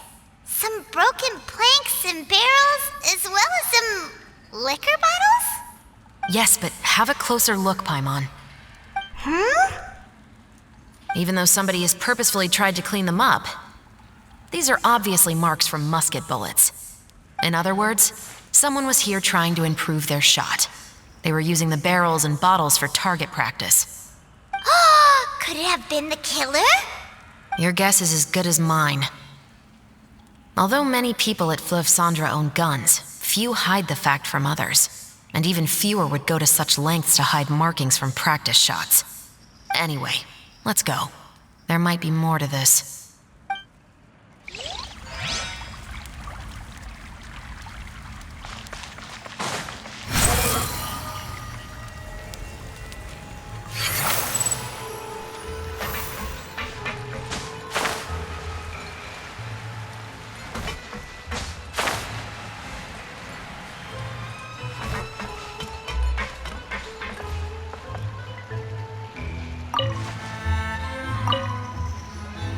It's been a while, Tetro.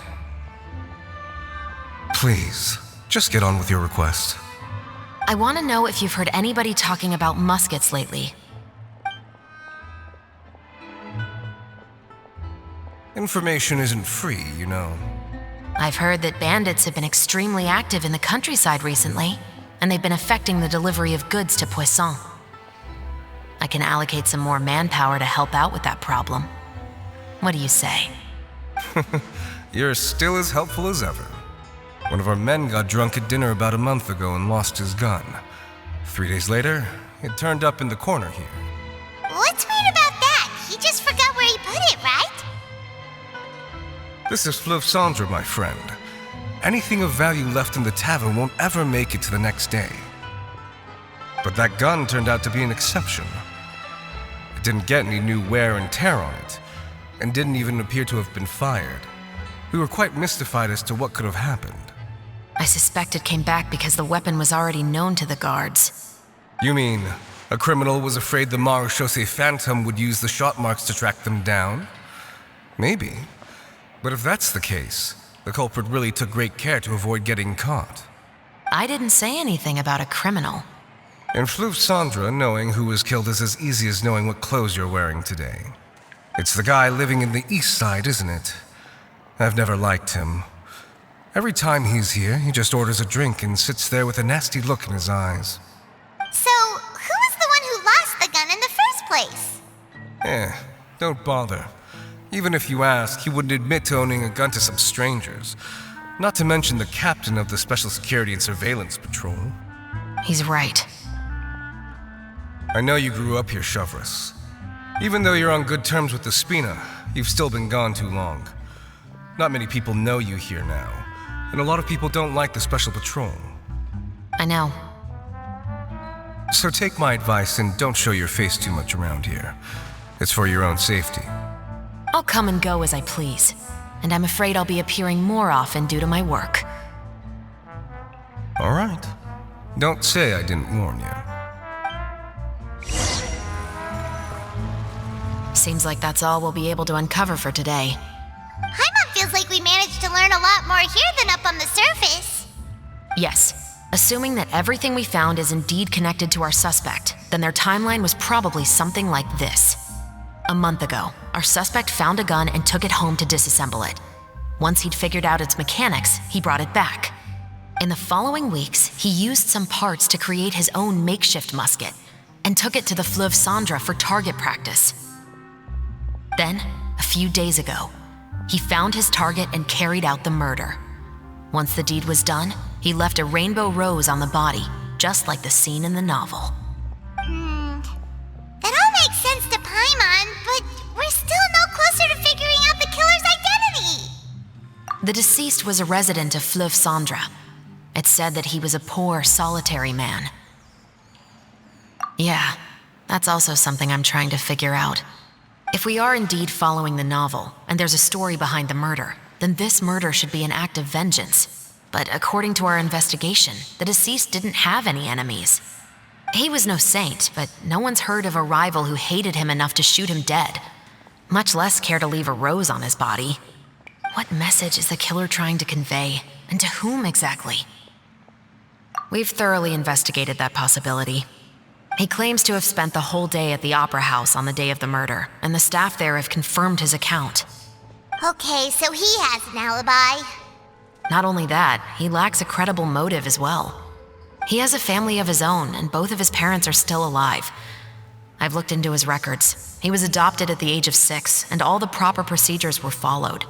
There are also records of him at an orphanage before then. In the story, the mother of the 2 musketeers was murdered after the children turned 10. Of course, he could have changed the children's ages, but I don't want to assume anything without evidence. More importantly, I've also had a chat with him in person. He didn't seem like the kind of person who would pull the trigger to kill a man. Then, what should we do now? We have all this new information, but it doesn't help us move forward. Investigations take time.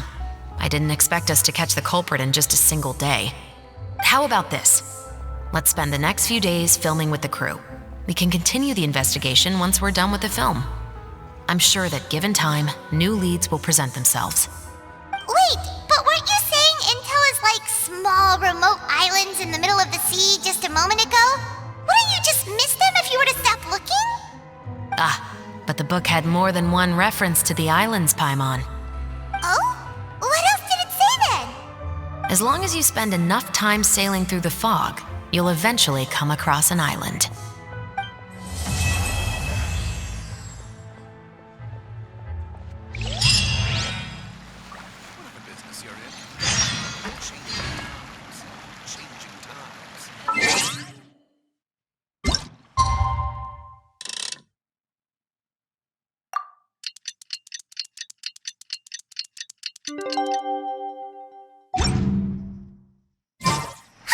It's filming time again! Our schedule is jam-packed for the next couple of days, too. We've got so many different locations and sets to cover. Anyway, let's head out and meet up with the others.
Everyone, we're looking to wrap with our two main ladies today. I can already smell our success. What do you mean, looking to wrap? Oh, aren't you the expert now? This upcoming scene is the two musketeers' final confrontation with the Baron. There will be quite a bit of action, but no choreography beyond what we've already rehearsed. Anyway, get ready. Lights, camera, action! The view is beautiful tonight. It reminds me of that fateful night 10 years ago. And now that I've said it, I can even make out the faint fragrance of herbal tea in the air. Enough, villain! It's time that you pay for the death of our mother! My dear Iris, have you forgotten your manners? How can you speak like this to your own father? I'd sooner swallow all of my teeth than call you father. What did I expect? Seems the daughters have turned out to be just as obstinate as their foolish mother. In this world, mora and status is everything. She thought she could blackmail me using her children and force me to grant her recognition and concessions? Ah, how naive can a woman be? Mother never asked a single thing of you.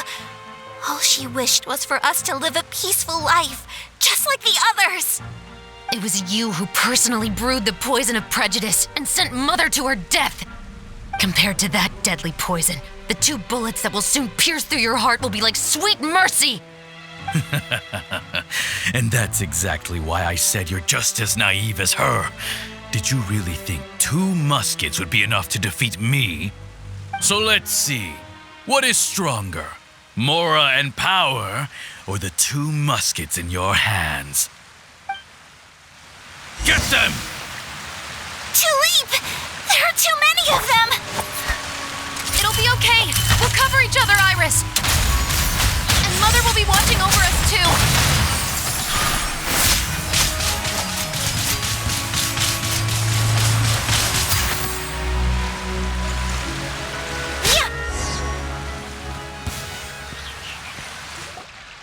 You've lost. To think I'd lose to my own 2 kids. We are no children of yours, and we'll never call that place our home. Then tell me, what did you do all this for? You lost your mother and will soon kill your father as well. What will you gain in the end, other than sentences for your crimes? We will gain our long-awaited justice.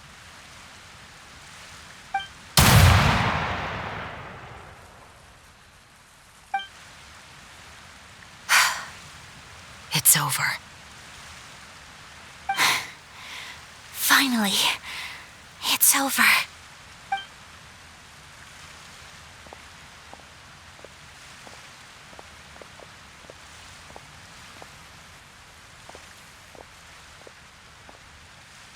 So, where will you go now, Tulip?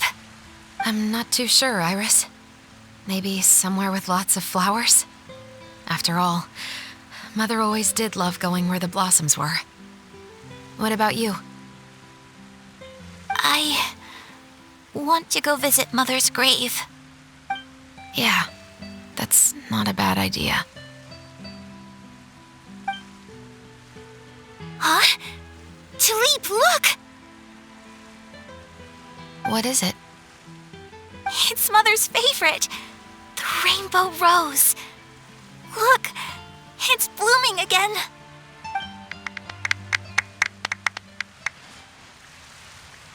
Excellent! That was beyond mesmerizing. Even I didn't expect the scene to go so well. And we got it in a single take. All right, everyone. We've got a wrap for Tulip and Iris. Congratulations, Ayaka and chevreuse! Thank you. I didn't expect our parts to wrap so quickly. I wish I could savor the experience for just a bit longer. Paimon totally understands. Paimon's not ready to say goodbye to the clapperboard either. Filming has really been a lot of fun. You were great too, chevreuse. The way you said, long-awaited justice. It gave Paimon chills. That is indeed my favorite line in the whole book. I still remember trying to act it out in my room the first few times I read it. Whoa, Paimon would have never guessed you're that type. Who doesn't like stories where the guilty are punished and justice prevails over evil? Don't forget, I'm the captain of the Special Security and Surveillance Patrol. Captain, I have something urgent to report. Please excuse me, everyone. I'll be back in just a moment. It's okay, don't worry about us.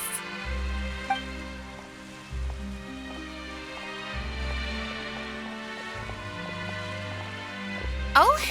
Was she whisked away by work already? I was just about to tell her how great she did.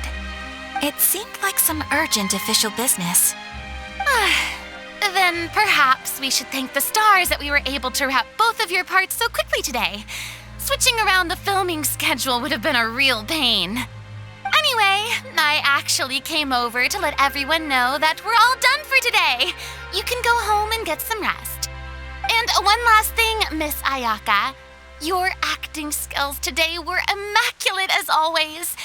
Are you sure you won't consider taking up full-time acting?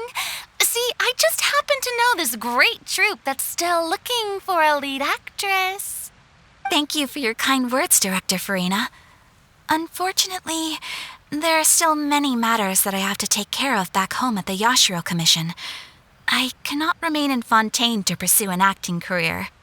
Nevertheless, I will make sure to treasure this incredible opportunity in my heart. Oh, that's a shame, but I understand. Just let me know if you ever change your mind. I believe it's also about time for me to take my leave. But hopefully I'll see you on set over the next few days. Even though my part's wrapped, I'd still like to swing by and help out the crew. See you tomorrow, Traveler and Paimon. Yep, see you tomorrow! Well, what should we do next? Maybe we'll go investigate the case some more with chevreuse today. Traveler, Paimon, please come with me. Huh? Where are we going? You could say that our ship has finally chanced upon one of those small, remote islands of intel.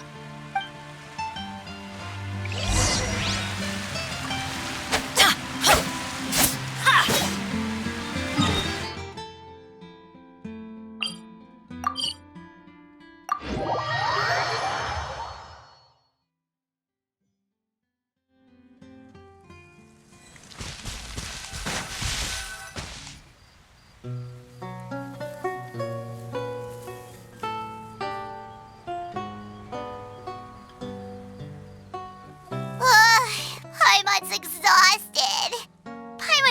really didn't expect having to float this far after a full day of filming. So, chevreuse, why did you take us here? Affirmative. It wasn't anything conclusive, but it should show us a clear way forward. Have you ever heard of someone by the name of Emily? Oh, you mean that famous perfumer? She's a good friend of mine. She's lent me her aid several times in the past to resolve some difficult cases. After I discovered the rainbow rose at the scene of the murder, I sent it to her. After all, she's probably the foremost expert on flowers and scents in all of Fontaine. And then? There was nothing remarkable about the flower or the trace amounts of soil left on it. But according to Emily, the rainbow rose left by the killer was derived from a very rare cultivar. Huh. Paimon didn't know that there were different varieties of rainbow rose. Paimon just thought they grew everywhere in the wild. Flowers that are deliberately cultivated will always show some different features from those that bloom in the wild. We already knew that the rose left at the scene belonged to a special cultivar, but with Emily's expertise, we were able to pinpoint the place where it was first picked from. Oh, Paimon gets it now. So whoever first planted that rainbow rose was probably the killer. Precisely. And after we checked what we learned against some sales records from the past, we discovered that there's only one person in all of Fontaine who could grow and sell this specific cultivar. Really? And who is it? It's the novelist. But didn't you say he had an alibi? To be clear, I haven't changed my mind about him. I still don't think he was the one who pulled the trigger. However, that doesn't mean the true culprit never visited him at his home or never purchased a rainbow rose from his garden. Whatever the case, we will have to confirm a number of things with him. So you mean the next place we need to go is... Yes, we're going to pay him a visit at his home.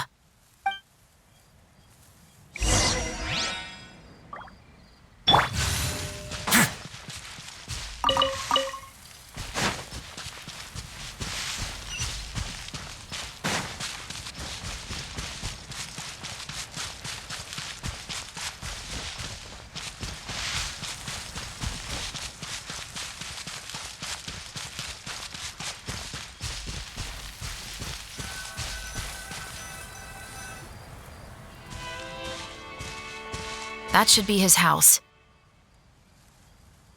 There are so many Gardamex stationed around the place.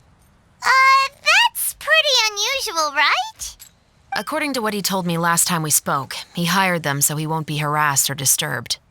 Huh. So there are a lot of flowers in his garden, but Paimon doesn't think we'll be able to pick one without alerting the Gardamex. Right, which is exactly why I think there has to be a special connection between him and the killer. So, should we knock? Just wait here for now. I'd like to take care of a number of those Gardamex first. But they're so far away. How are you planning to do that? Don't forget, Paimon, I'm actually the real-life captain of the Musketeers.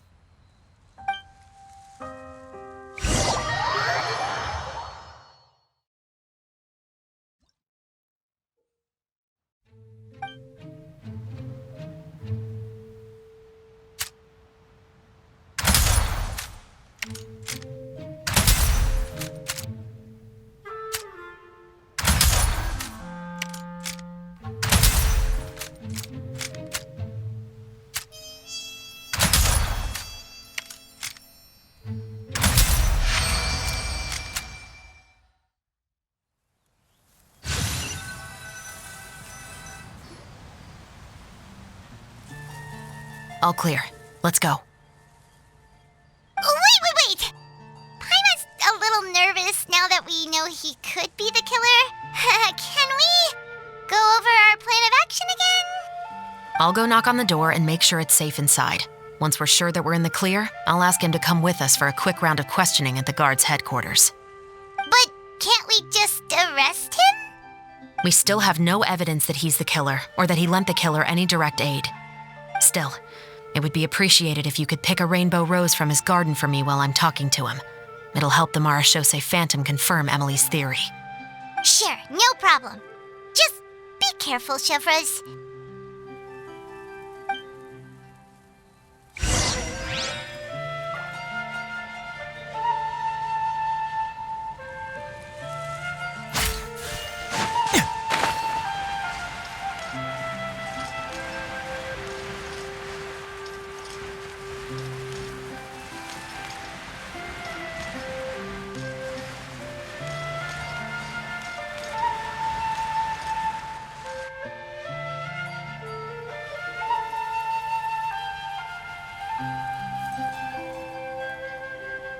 Excuse me, Mr. Baptiste, are you home? Who could it be at this hour? Oh, it's you, Officer chevreuse. Would you mind accompanying me to the guard's headquarters, Mr. Baptiste? We would like to ask you some questions about a case. Oh, is it still regarding the murder case from before? I cannot confirm or deny that at this time. So it is then. Listen, I need you to come with me, Mr. Baptiste. Miss chevreuse, I'll save you the trouble. Oh, and you two over there? There's no need for you to pick my flowers either. It's not time for them to bloom yet. Oh! Okay.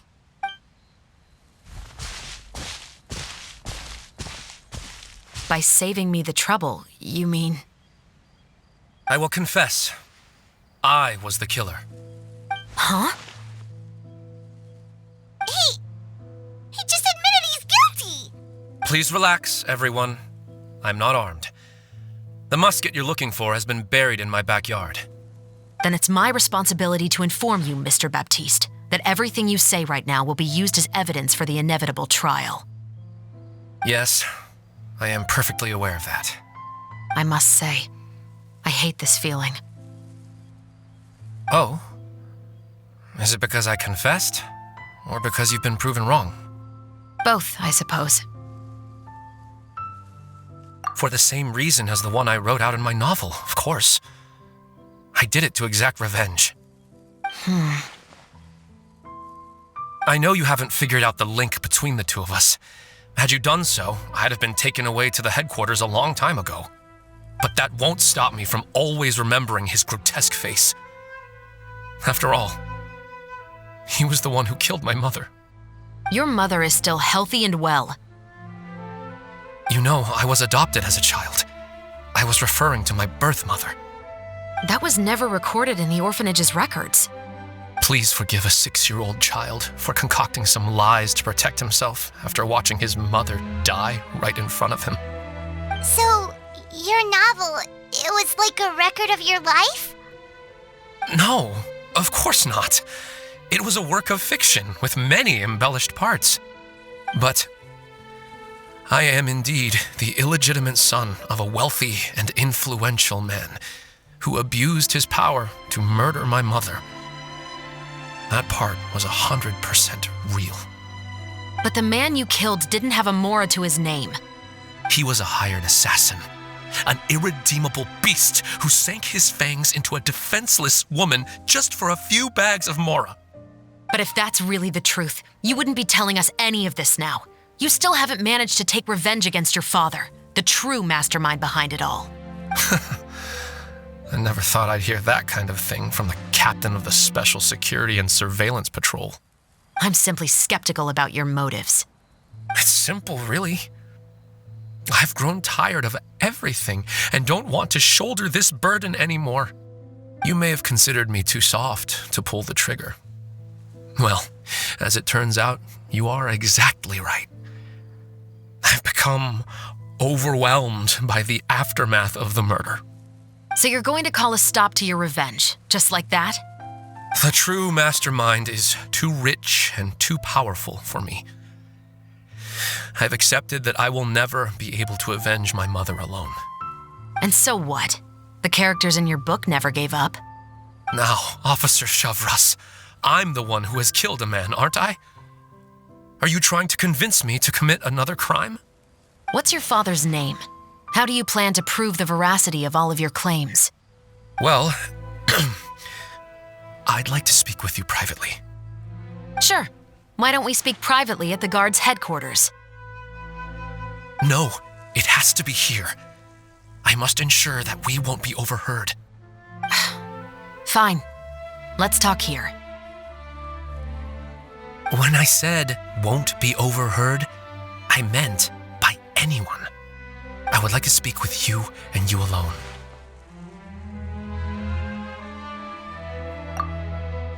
Thanks. I appreciate it. Please stay safe, chevreuse.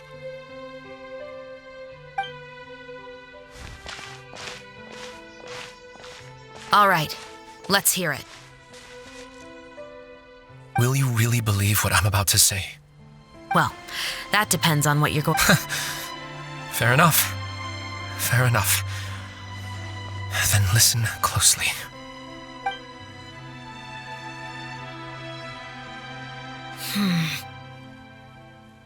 So that's how it's all connected. So, it seems you believe me after all.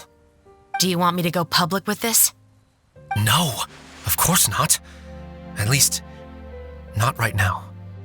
Then why did you bother telling me? You've read my work. What do you think? Even if you were to go public with all of this right now, he'd simply deny everything. It's been too long. Almost 20 years. Anything that could be used as evidence has long faded away. Even if there might have been a solitary island of truth once upon a time, it has long sunk beneath the waves by now. Justice will never find him. Not if you don't try. I know that as the captain of the Special Security and Surveillance Patrol, you will always stand on the side of justice. But do you really think a cushy life in prison really constitutes justice for him? I bet he could lead an extremely comfortable life in the fortress of Meripede. What are you trying to say? I've been observing you from a distance. Your portrayal of the musketeer was exquisite. Pull the trigger of justice against him. Let the villain get what he deserves. You want me to let you go so you may complete your revenge? No, Officer chevreuse. I know that would be impossible. No. What I'd like is for you to perform the deed on my behalf. Oh, chevreuse sure is taking her time. What could they be talking about anyway? Oh, Paimon's worried. What if he decided to attack her? Oh, you do have a point. Still, do you have any idea who the rich person might be? And why the novelist doesn't want us to hear what he's saying to chevreuse? Sorry to keep you waiting, you two. Hey, how did your talk go? I've already sent someone to escort Baptiste back to the headquarters for questioning. He wasn't lying about the musket. It was indeed buried in his backyard. But what about the name? Did he tell you the name of the rich guy? Yes, he did. But for now, I have to return to the Special Patrol. There are still a few loose ends I need to tie up. I'll probably be quite busy over the next few days, so apologies if you don't see me on set. All right, Paimon understands if you can't tell us everything you know. We'll just keep an eye on the steambird then. Actually, there's still something else I need your help with.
without you. Is chevreuse still not joining us today? Probably not. We haven't seen her either. Huh? That's such a pity. Director Furina said that we've only got a few small scenes left before wrapping up the entire thing. She even said that she'll get me into a couple scenes, so everyone will have a chance to shine in front of the camera. We were also planning on having a victory feast once we're all finished filming. You can join us, right? If only Chevreuse was here. I still haven't taken a photo with her. I'm afraid that can't be helped. Those special patrol folks are like phantoms when they've got a case on their hands. But to be honest, I'm even more concerned by what I read in the Steambird earlier this morning. It said that the killer in the murder case was none other than the author of the Two Musketeers. Oh yeah, I heard about that too. He came forward and confessed his crimes, but gave no explanation as to why he pulled the trigger. We didn't know about this case at all when we joined the film. Is it going to affect the reception of our work? From a pure publicity standpoint, this will draw a lot more attention to our film. I have to say, though, that no director can be perfectly comfortable with garnering attention through means other than artistic skill. To be fair, I feel like that ship sailed the moment you allowed yourself to be named as the director on our posters. It's not my fault that I'm super popular. What was that saying again? My popularity has, Sunk to an all-time low? spread to the four corners of Teyvat.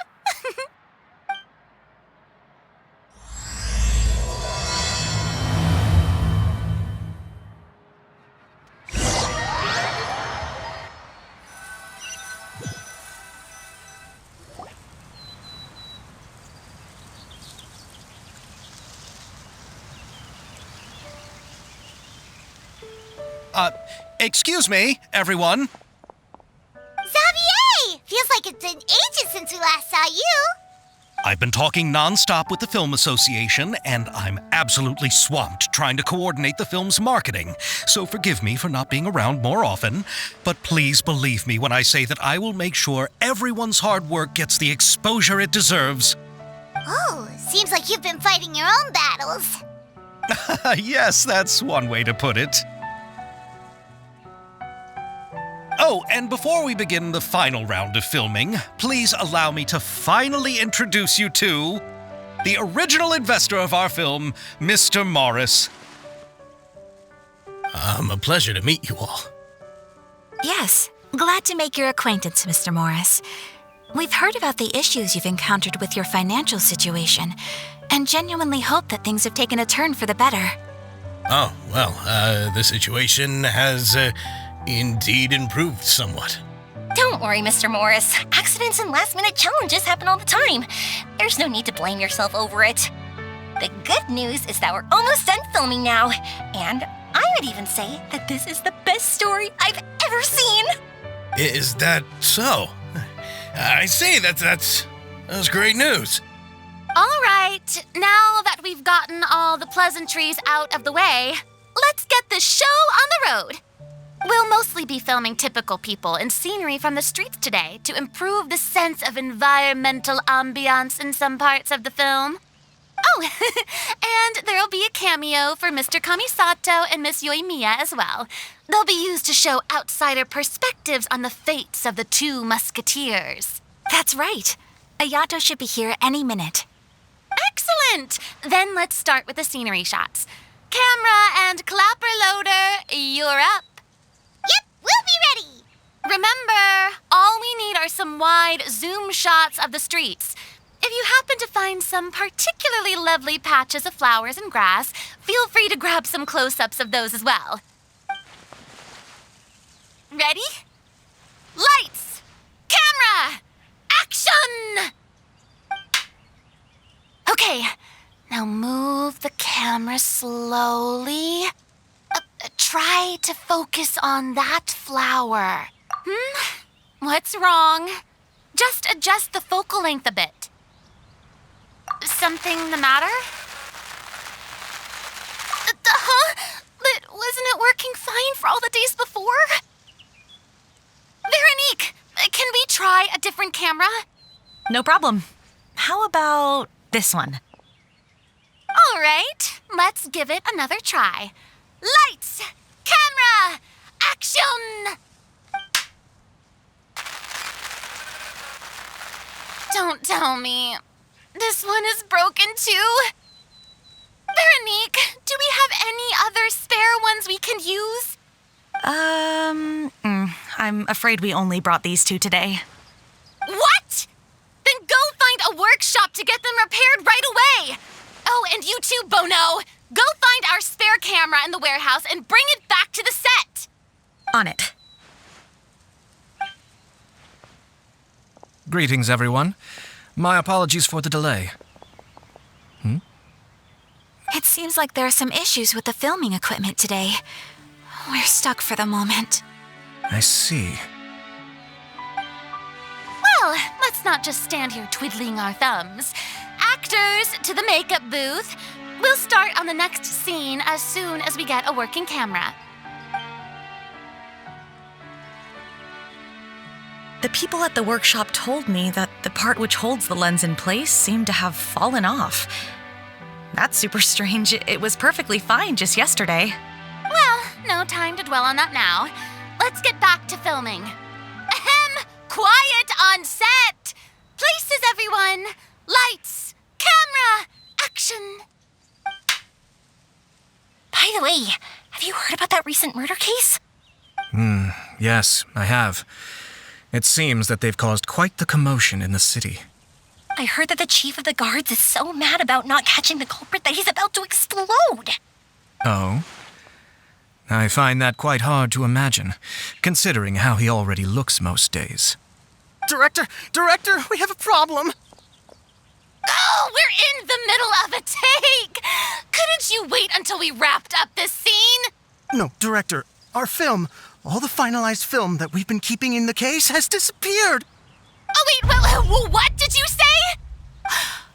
Mr. Bono, please take me to where the film was kept right away. I'm coming too.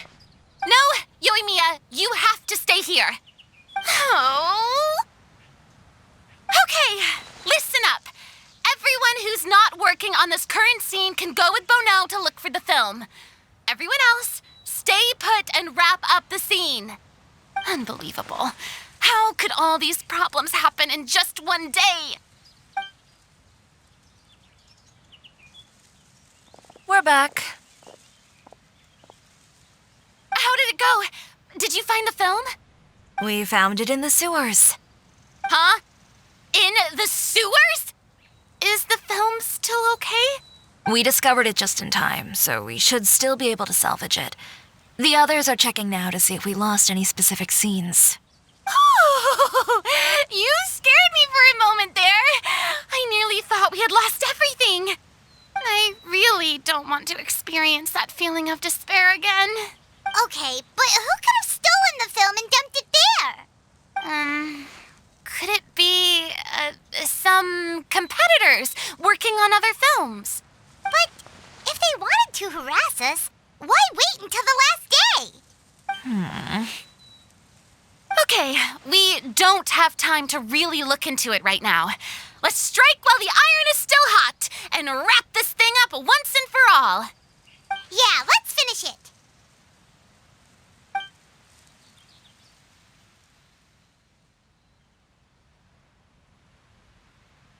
I would like to officially announce that our entry to the festival, The Two Musketeers, has now concluded filming! Paimon is spent. It's so late already. Even though the filming process proved to be extremely challenging, everyone provided valuable and unique contributions to the final product. Thank you all for your dedication and support. And just like Director Furina, I would also like to extend my most heartfelt thanks to all of you. Really, you've all helped me so much. All right, let's save the awards speech for later and hopefully also get some rehearsals in before the real thing. Anyway, now it's time to party! Let's let's all make our way to the beach and have a celebration feast so loud and fun that even the blubber beast will want in. Party! Party! Paimon wants to party!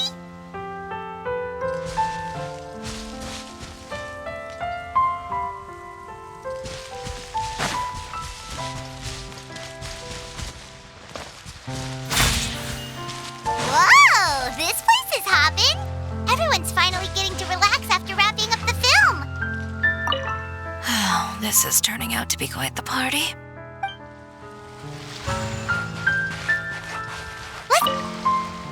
I was thinking, if this film turns out to be a success, could I ask the two of you to stay and be a part of my crew? Of course, I'll definitely increase the pay for next time. I'd be more than happy to, Mr. Xavier. Thank you for the offer, Mr. Xavier. But I've made some plans to go on a journey to the other nations once the festival is over. Is that so? Well, then in that case, bon voyage, Miss Veronique. Please feel free to get in touch once you've returned to Fontaine.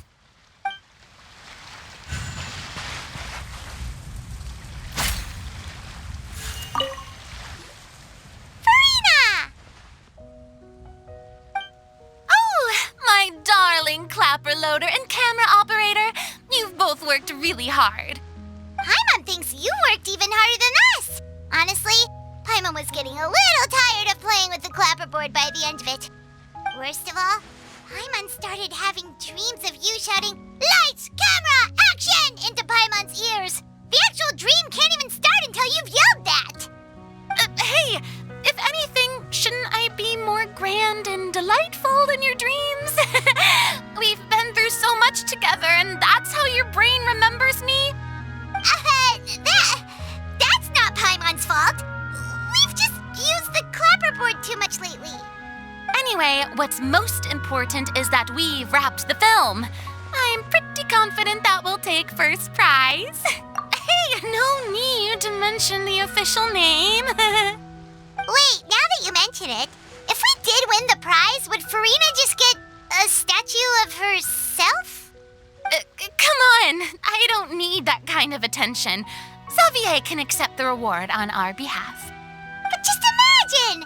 Furina accepting the Furina Award and holding a Furina statue.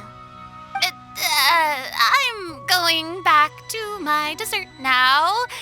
You all can keep discussing that on your own.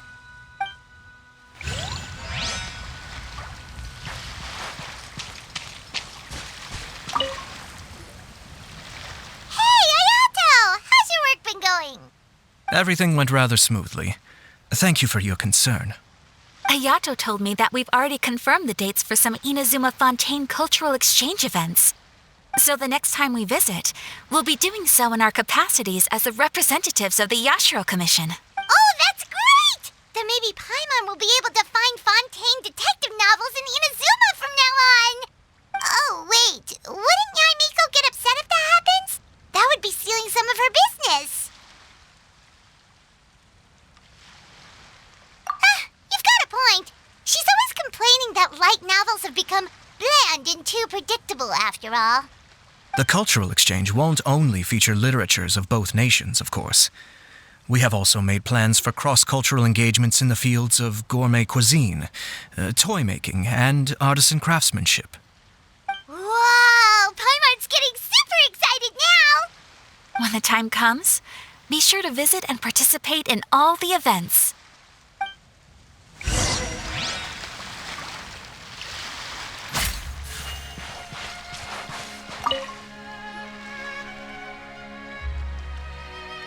Chiori! Hey, you two. Are you not really into these kinds of big social occasions? Not particularly. But this is still better than Fontaine Fashion Week. But if this film becomes a big hit, people will definitely come flocking to your shop. Yes, that's highly likely. As long as the film can premiere as planned. Are you still worried about the case? That and all the obstacles we had to face today. You're right. It's as if all our bad luck just manifested at once. But why today of all days? No, it's nothing. We've already delivered the film to the editors, so there should be nothing more to worry about. How are you doing, Mr. Morris? You having a good time? Well, you could say that. Do you happen to know when the party is scheduled to end? Judging by how much fun everyone's having, I'd say probably not until well after midnight. Is there something that you still have to take care of at home, Mr. Morris? Oh, well, I'm just not a late night person, so I might take off shortly. Oh no! Silly me. I almost forgot something super important. Oh, what is it? I prepared a whole batch of fireworks for the party, but I forgot to bring them over from the warehouse. Fireworks, you say? Well, that's truly a pity. Could you help me carry them over, Mr. Morris? I won't be able to fetch all of them by myself. Me? Are you sure that you can't find anyone else? I just wanted to make this a surprise for everyone. The warehouse isn't far from here. We'll be there in no time. Pretty please, Mr. Morris. These are some of the best fireworks I've ever made. So I also want you to see them before you leave. They're stunning. I promise that they'll be a once-in-a-lifetime experience that you'll never forget. But... It's okay. Just come with me. If we're sneaky enough, nobody else will see us leaving. All right. The warehouse is right over here. I moved the fireworks there in advance, so it shouldn't be too much work bringing them back. It's still a ways away from the party. Sorry about that, Mr. Morris. It's probably because I'm used to carrying fireworks all the time, so it doesn't feel like a lot of work to me.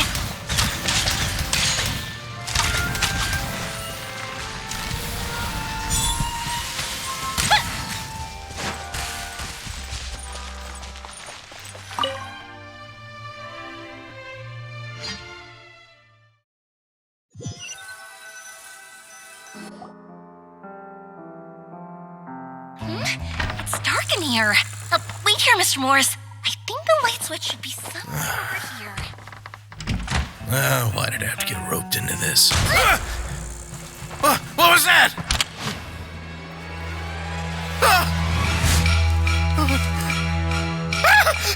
Who's there? Get me out! Get me out of here!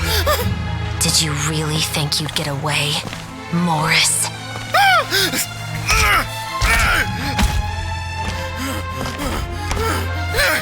You've got the wrong guy. It wasn't me. I'm not the killer. You know, Eliza died a far more heroic death than this. She fought your assassin to the end to save the children she had hidden beneath the floorboards.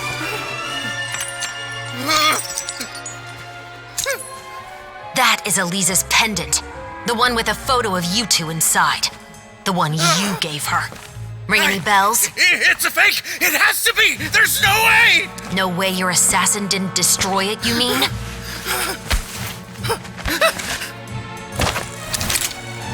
Did you ever love her, Morris? Or was killing her always the plan? No, please. Listen to me. I told Eliza to keep us a secret. I paid her plenty for her silence. I never thought she'd keep the child. Everything was gonna come out, and I had no choice. She forced my hand. No! I'm begging you. I have money. Just name your price, please. You can keep your Mora, and you can go to hell.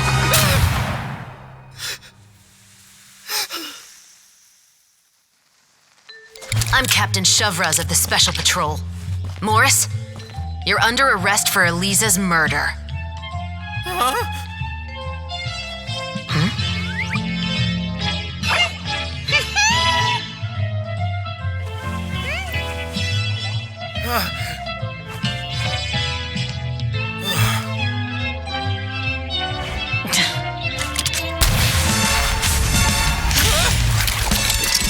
You're under arrest too, prop manager Veronique.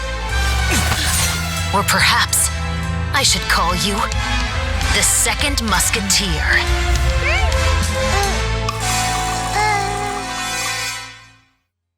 Wait, what's going on? This wasn't in the script. Drop the gun, Veronique. Why? Why would you keep me from exacting revenge on this heartless monster? drop your weapon. This is my final warning.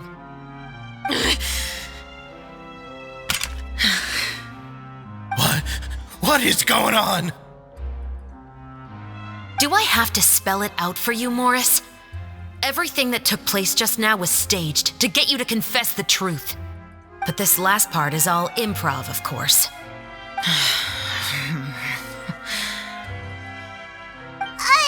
Chevreuse, you told us you wanted us to help you stage a play. You never said anything about the Second Musketeer. It's because even I had no way to confirm my theory until now. Thank you for your performance, Yoimiya.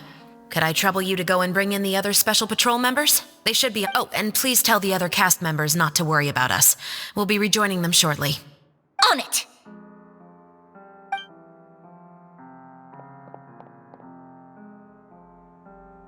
So what do you think, Morris?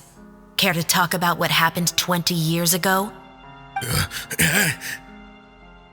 My patience is limited, you know. Don't force me to take you back to the interrogation room. I'd wager that you wouldn't last for more than a minute in there. With the recording we made, you have no chance of winning in court. Cooperating with us now is the most practical move. All right. I'll talk. I hired an assassin to murder Elisa. She once worked as a maid on my family's estate. She was very beautiful, and after some time I fell for her. We kept our relationship a secret and carried out an affair for some time, but it wasn't long before she became pregnant. And if my parents ever found out, they would have stripped me of my inheritance and status, driven me out of my home. I also didn't expect Elisa to insist on bringing the pregnancy to term. She even asked me to leave my family and travel far, far away with her. She believed that you were truly in love with her. I didn't have a choice. I gave her a large sum of mora, told her to leave the family and to get rid of the baby. But then years later, she sent me a letter. There were photos of 2 children, and she even asked if I could find some time to visit them. Huh? 2 children? Paimon thought Baptiste was the only... you mean... Even if she had the children against your will, you could have just ignored the letter entirely. Why kill her? I had just gotten engaged to be married to an heiress from another wealthy family. So if anyone were to find out about Elisa, my life would be completely ruined. I didn't have a choice. No, you always had a choice. You just made the wrong choice. Again. Do you know how it feels to watch your mother be killed right in front of you? My brother and I were hardly even school age yet. We were hidden beneath the floorboards, grasping each other's hands like a lifeline. We were so terrified that we didn't even know we could ever take a breath. All we could do was to watch Mother try to fight back and then collapse to the floor. Even after the assassin left, we were still too terrified to leave our hiding spot. We thought that he might come back. It was only until the next evening when we finally climbed out and gathered around our mother. But she had already become cold and stiff to the touch. You made up your mind right then and there to bring this case to light. Not only that, we resolved to get our revenge. And that's why you became the Musketeers. No, that's why I became a musketeer. The man from before was also killed by me. My brother had nothing to do with it. I figured as much. You did? I once told these two that he didn't look like a killer to me. His confession from that night also rubbed me the wrong way.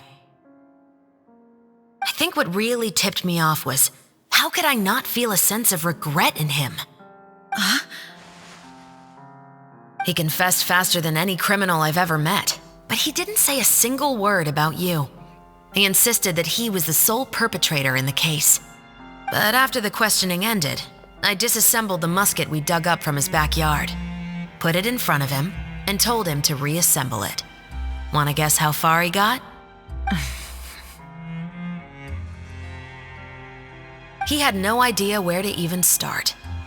He's never touched a gun in his life. Based on that, I determined that he was not acting alone. He only surrendered himself to draw our attention and create a moment of opportunity for his partner. So, I decided to play along. And as expected, the second musketeer followed us without hesitation once she saw Morris get separated from the rest of the cast. Besides, why else would he call the novel The Two Musketeers? But how did you know it was Veronique?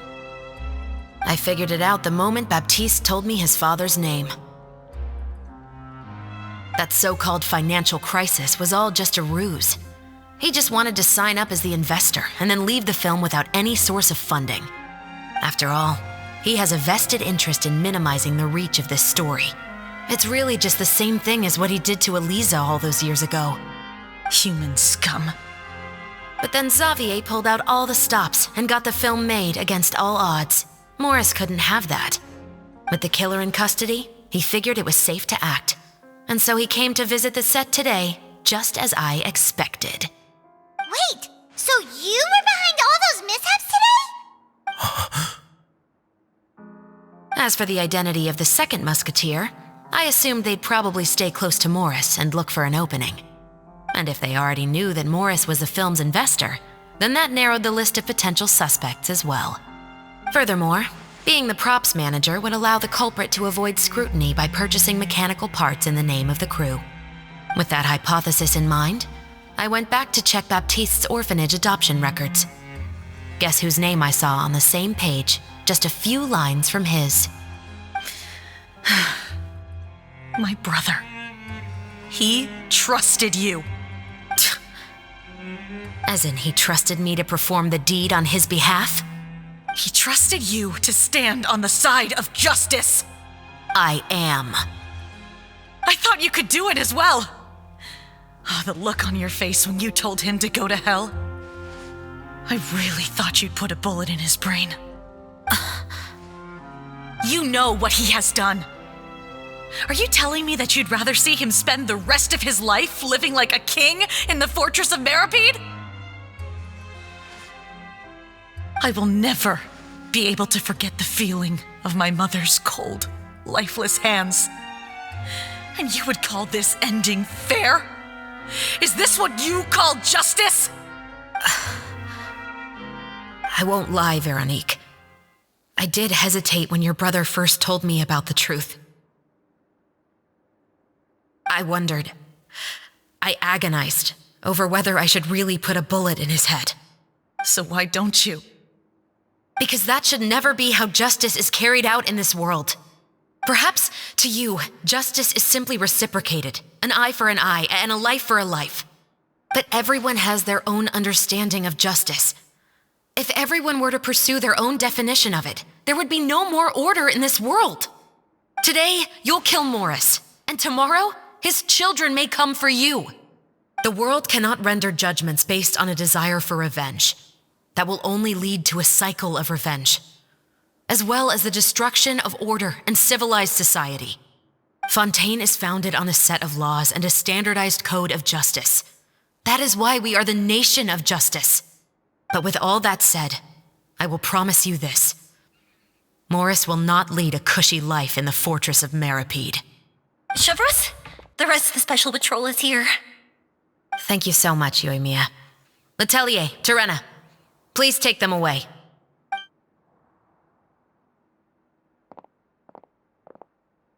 I still can't agree with your reasoning. I know. Justice has not been delivered. At least, not today. Chevreuse. Let's go. We should give an explanation to the crew. Thank you for your concern. I'm fine. I'm just thinking about the things in life that have driven people to take justice into their own hands.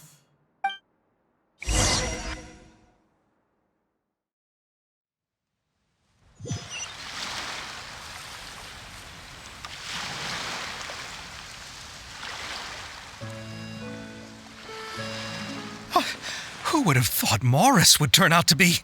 I'm at a loss of words. How could he have done something like this? I'm just glad that you're all safe and sound. Who knew that such a labyrinth of cases would be behind this story?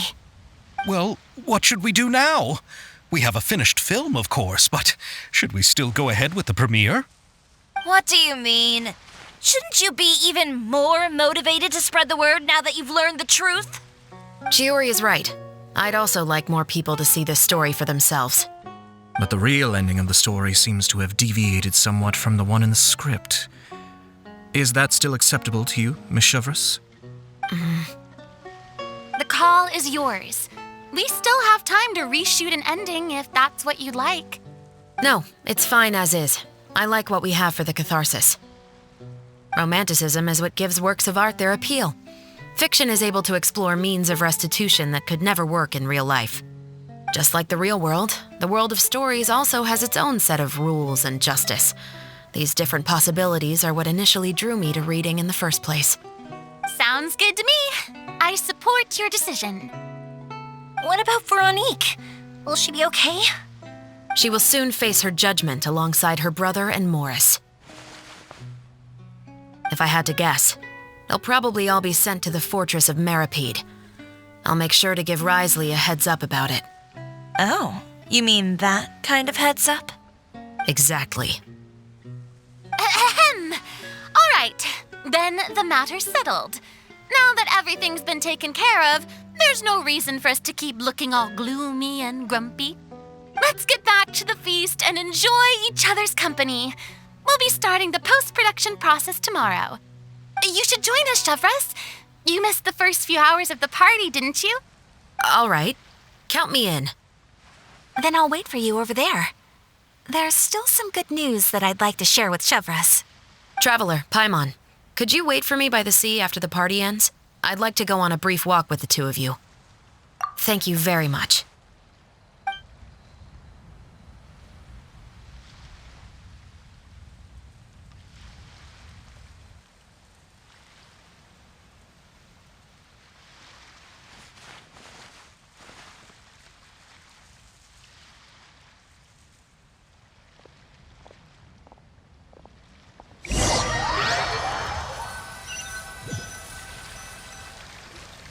Sorry for the wait. Oh, we weren't waiting long at all. Is there something else you wanted to tell us? No, I don't have anything new to share. I just felt that since you were my investigation partners, I should have another conversation with the two of you.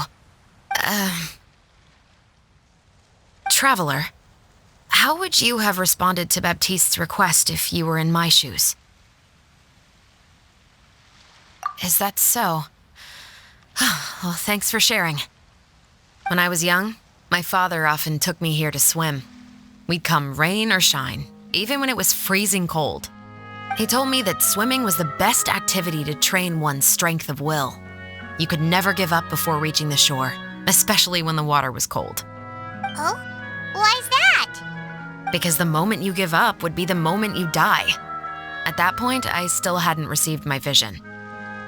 One winter, the chilly wind felt almost like knives on my skin, and the seawater was so frigid that it numbed my toes the moment I stepped in. I cried and begged my father to spare me from having to swim across, but he wouldn't listen. He used to be a member of the Special Patrol as well. You could say it was his way of educating his children. That sounds awful.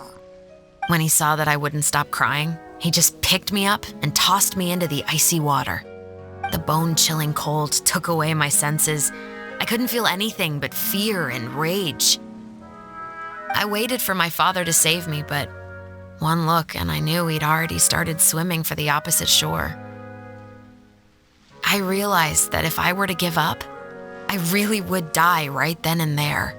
I used all of my strength to try and catch up to my father. Those few minutes felt longer than my whole life up until that point. I did, however, make it to the other side. I've never felt afraid about anything in my life after that, nor have I ever cried again. That way of teaching would have never worked on Paimon.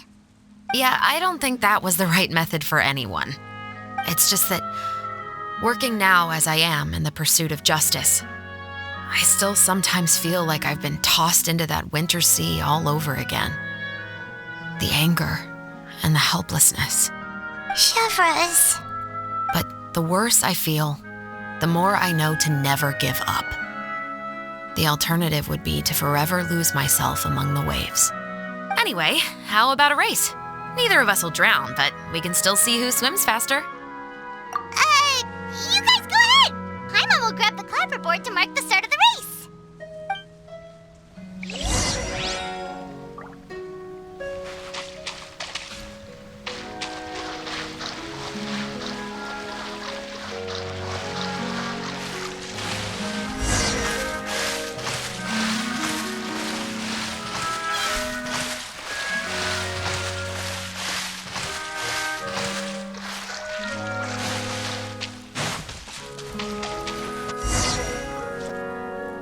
Whoa, that felt good. You were so fast in the water, Chevreuse. You were swimming even faster than Paimon can fly. So, about the special patrol, did you join because of your dad? Partly, but I'd say I was more inspired by the heroes I read about in stories growing up. Oh, so it's due to your love of stories. Of course, it was only after I joined the Special Patrol that I learned that truth is often stranger than fiction. Come on, let's walk a bit more.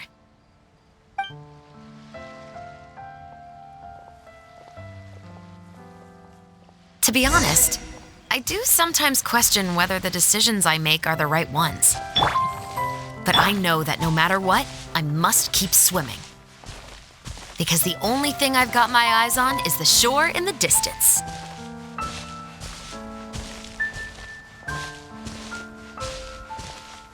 Shine down!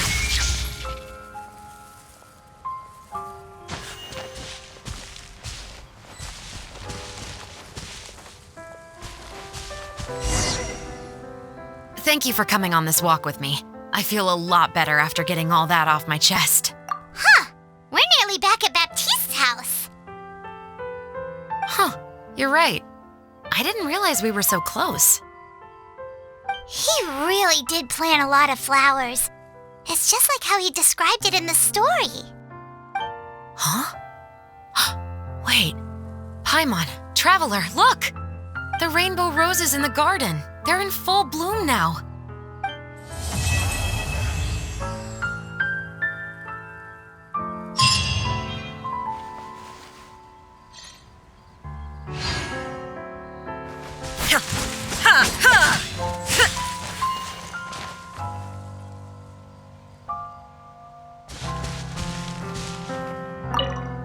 Even though it's a bit late, I must thank you for investigating this case with me. Not on behalf of the Special Patrol this time. It's a personal expression of gratitude from yours truly. Thank you for looking out for me. I'll see you at the award ceremony. I'd be very surprised if we don't win.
Hey there, you two!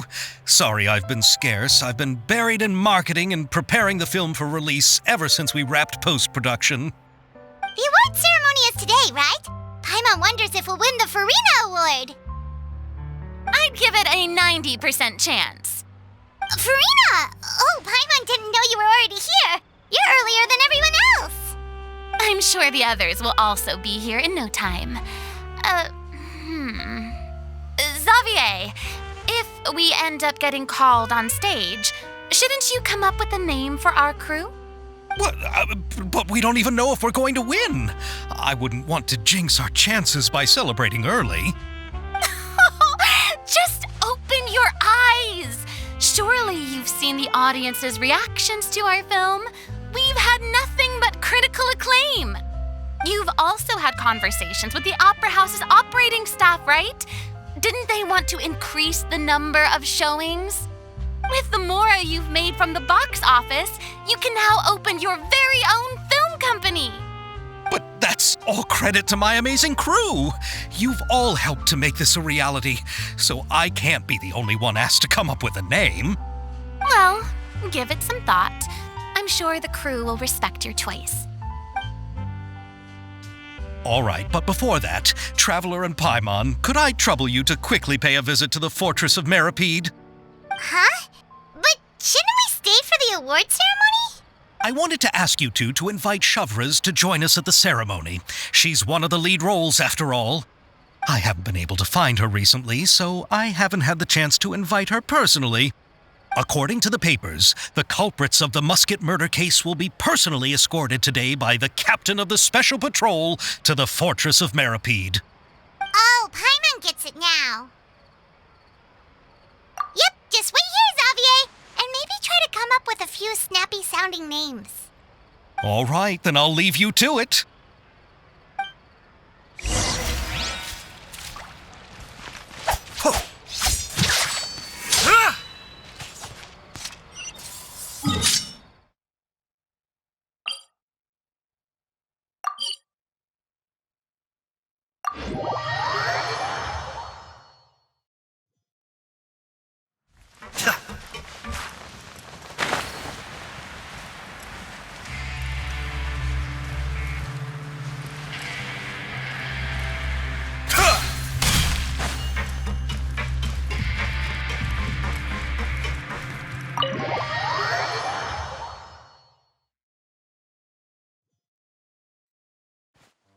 This is as far as I'll be taking them. I'll leave the three of them to you now. Got another errand to run? Something like that. I'm expected at a party. Now that's something you don't hear every day. Found a new pastime? No, it's just a special occasion. Chevreuse! Risley! Festivals really do bring people together. It's been a while since I last had so many visitors at the Fortress of Meripede. Call it the festival spirit, I guess. Yeah, you could say that. Even our head nurse has gotten herself all worked up preparing super deluxe nutritious shakes. Just one gulp and you'll have met all your nutrition needs. Were you talking about work just now? We've already finished discussing everything. So, what do you think about my heads up, Mr. Risley? I believe I haven't yet made any promises or guarantees. But you also didn't shoot me down. Here, how about this? You could give everyone a copy of the newspaper. Perhaps on the day when the cover story happens to, oh, I don't know, expose a certain someone's misdeeds from 20 years ago? I suppose then a certain someone may soon find himself the most unlucky person in the Fortress of Meripede. While another two people will soon be hailed as heroes. Speaking of heroes, did you two need something from me? Oh, actually, we're here for... You're here to invite me to the party, right? Don't worry, I didn't forget. Ooh, then let's head back right away! See you, Risley! Happy Fontanalia Festival! And the same to you.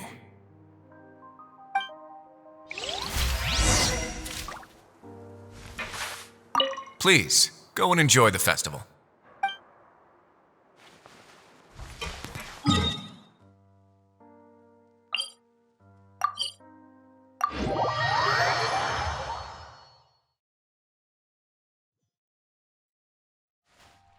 And the winner of the Furina Award for the first Fontanalia Film Festival is... The Two Musketeers!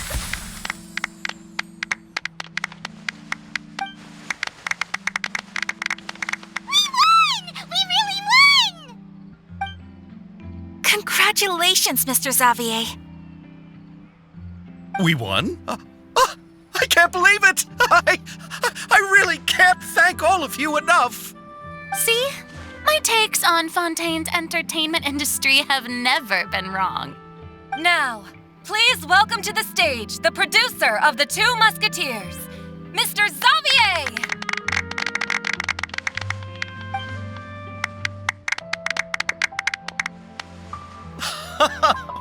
Thank you! Thank you all so much for your recognition and support. While I'm up here, I would love to give special thanks to... Time really flies, huh? It certainly feels that way. It feels like it was only yesterday when you were teaching me to hold a musket. Will you come back to Fontaine again? Of course. I'm very fond of this city. There are so many novel and interesting things that it's been hard to keep track of them all. But how about you? Would you be interested in visiting Inazuma? I can't say the thought has crossed my mind before, but I'd be willing to consider it now. I will be eagerly awaiting your visit. It would be wonderful if you could visit my home and enjoy a taste of our tea and desserts. Yeah, let's keep in touch. Did you accomplish all you came here for? Yes. And you should visit Inazuma again sometime. How has Ogura and her business been? To my knowledge, she's doing quite well. Tell her I said hi. I certainly will. I heard the thunderstorm has stopped. Yes, and the war has also been brought to an end. Peace and prosperity has returned to the islands. I quite like the sound of that. Perfect for hanging textiles out to dry. I'd like to offer my thanks again to the entire cast and crew. Without you, I would have never completed this film, much less had the opportunity to be standing on this stage. With the support of my entire crew, I would like to officially announce our film company, Musketeer Pictures. Woohoo! That has a really nice ring to it. Then in that case, let's please welcome all the members of Musketeer Pictures onto the stage for a commemorative photo. Oh, Paimon didn't know we'd also be taking pictures. Director Furina, I believe you are the most deserving person to raise this trophy. Huh? No. There's no need. It's so embarrassing. It's an honor the director deserves. Yes, I agree. Just accept that you're not getting out of this. Ready, everyone? 3, 2, 1. Musketeer Pictures!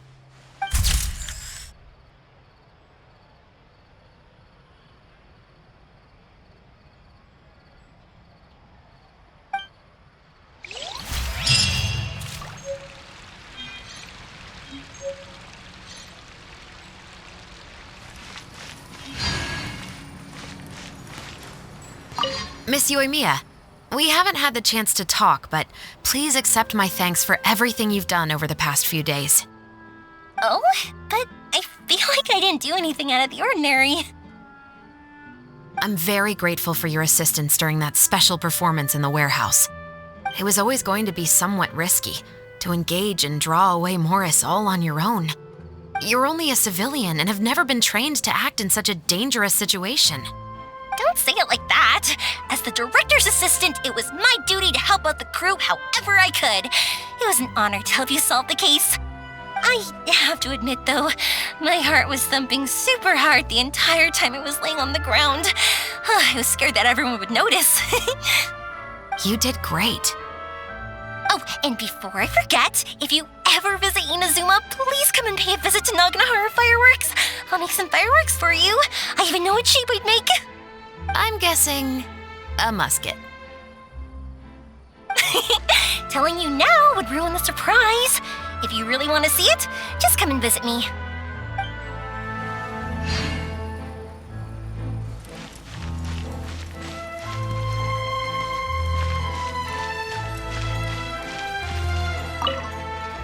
Lady Furina, please allow me to take just one more photo of you. I would also love to get your autograph, just as a memento of our time together on the crew. Hey, Hey, I've had enough of the camera flashes from when we were all up on stage. But, Lady Furina, you are the best director I've ever met! The most photogenic maiden in all of Fontaine! This kind of lively and celebratory setting is exactly where you shine. I believe all photographers would agree. Come, the brightest star of our land! Show us your light! The camera is waiting to sing praises of your beauty! Well, I'm flattered, but... All right, I'll humor you and try a few more different poses.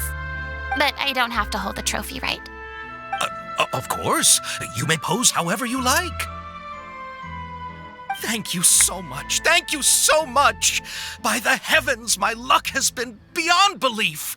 I'm having a hard time coming to terms with it now. Oh.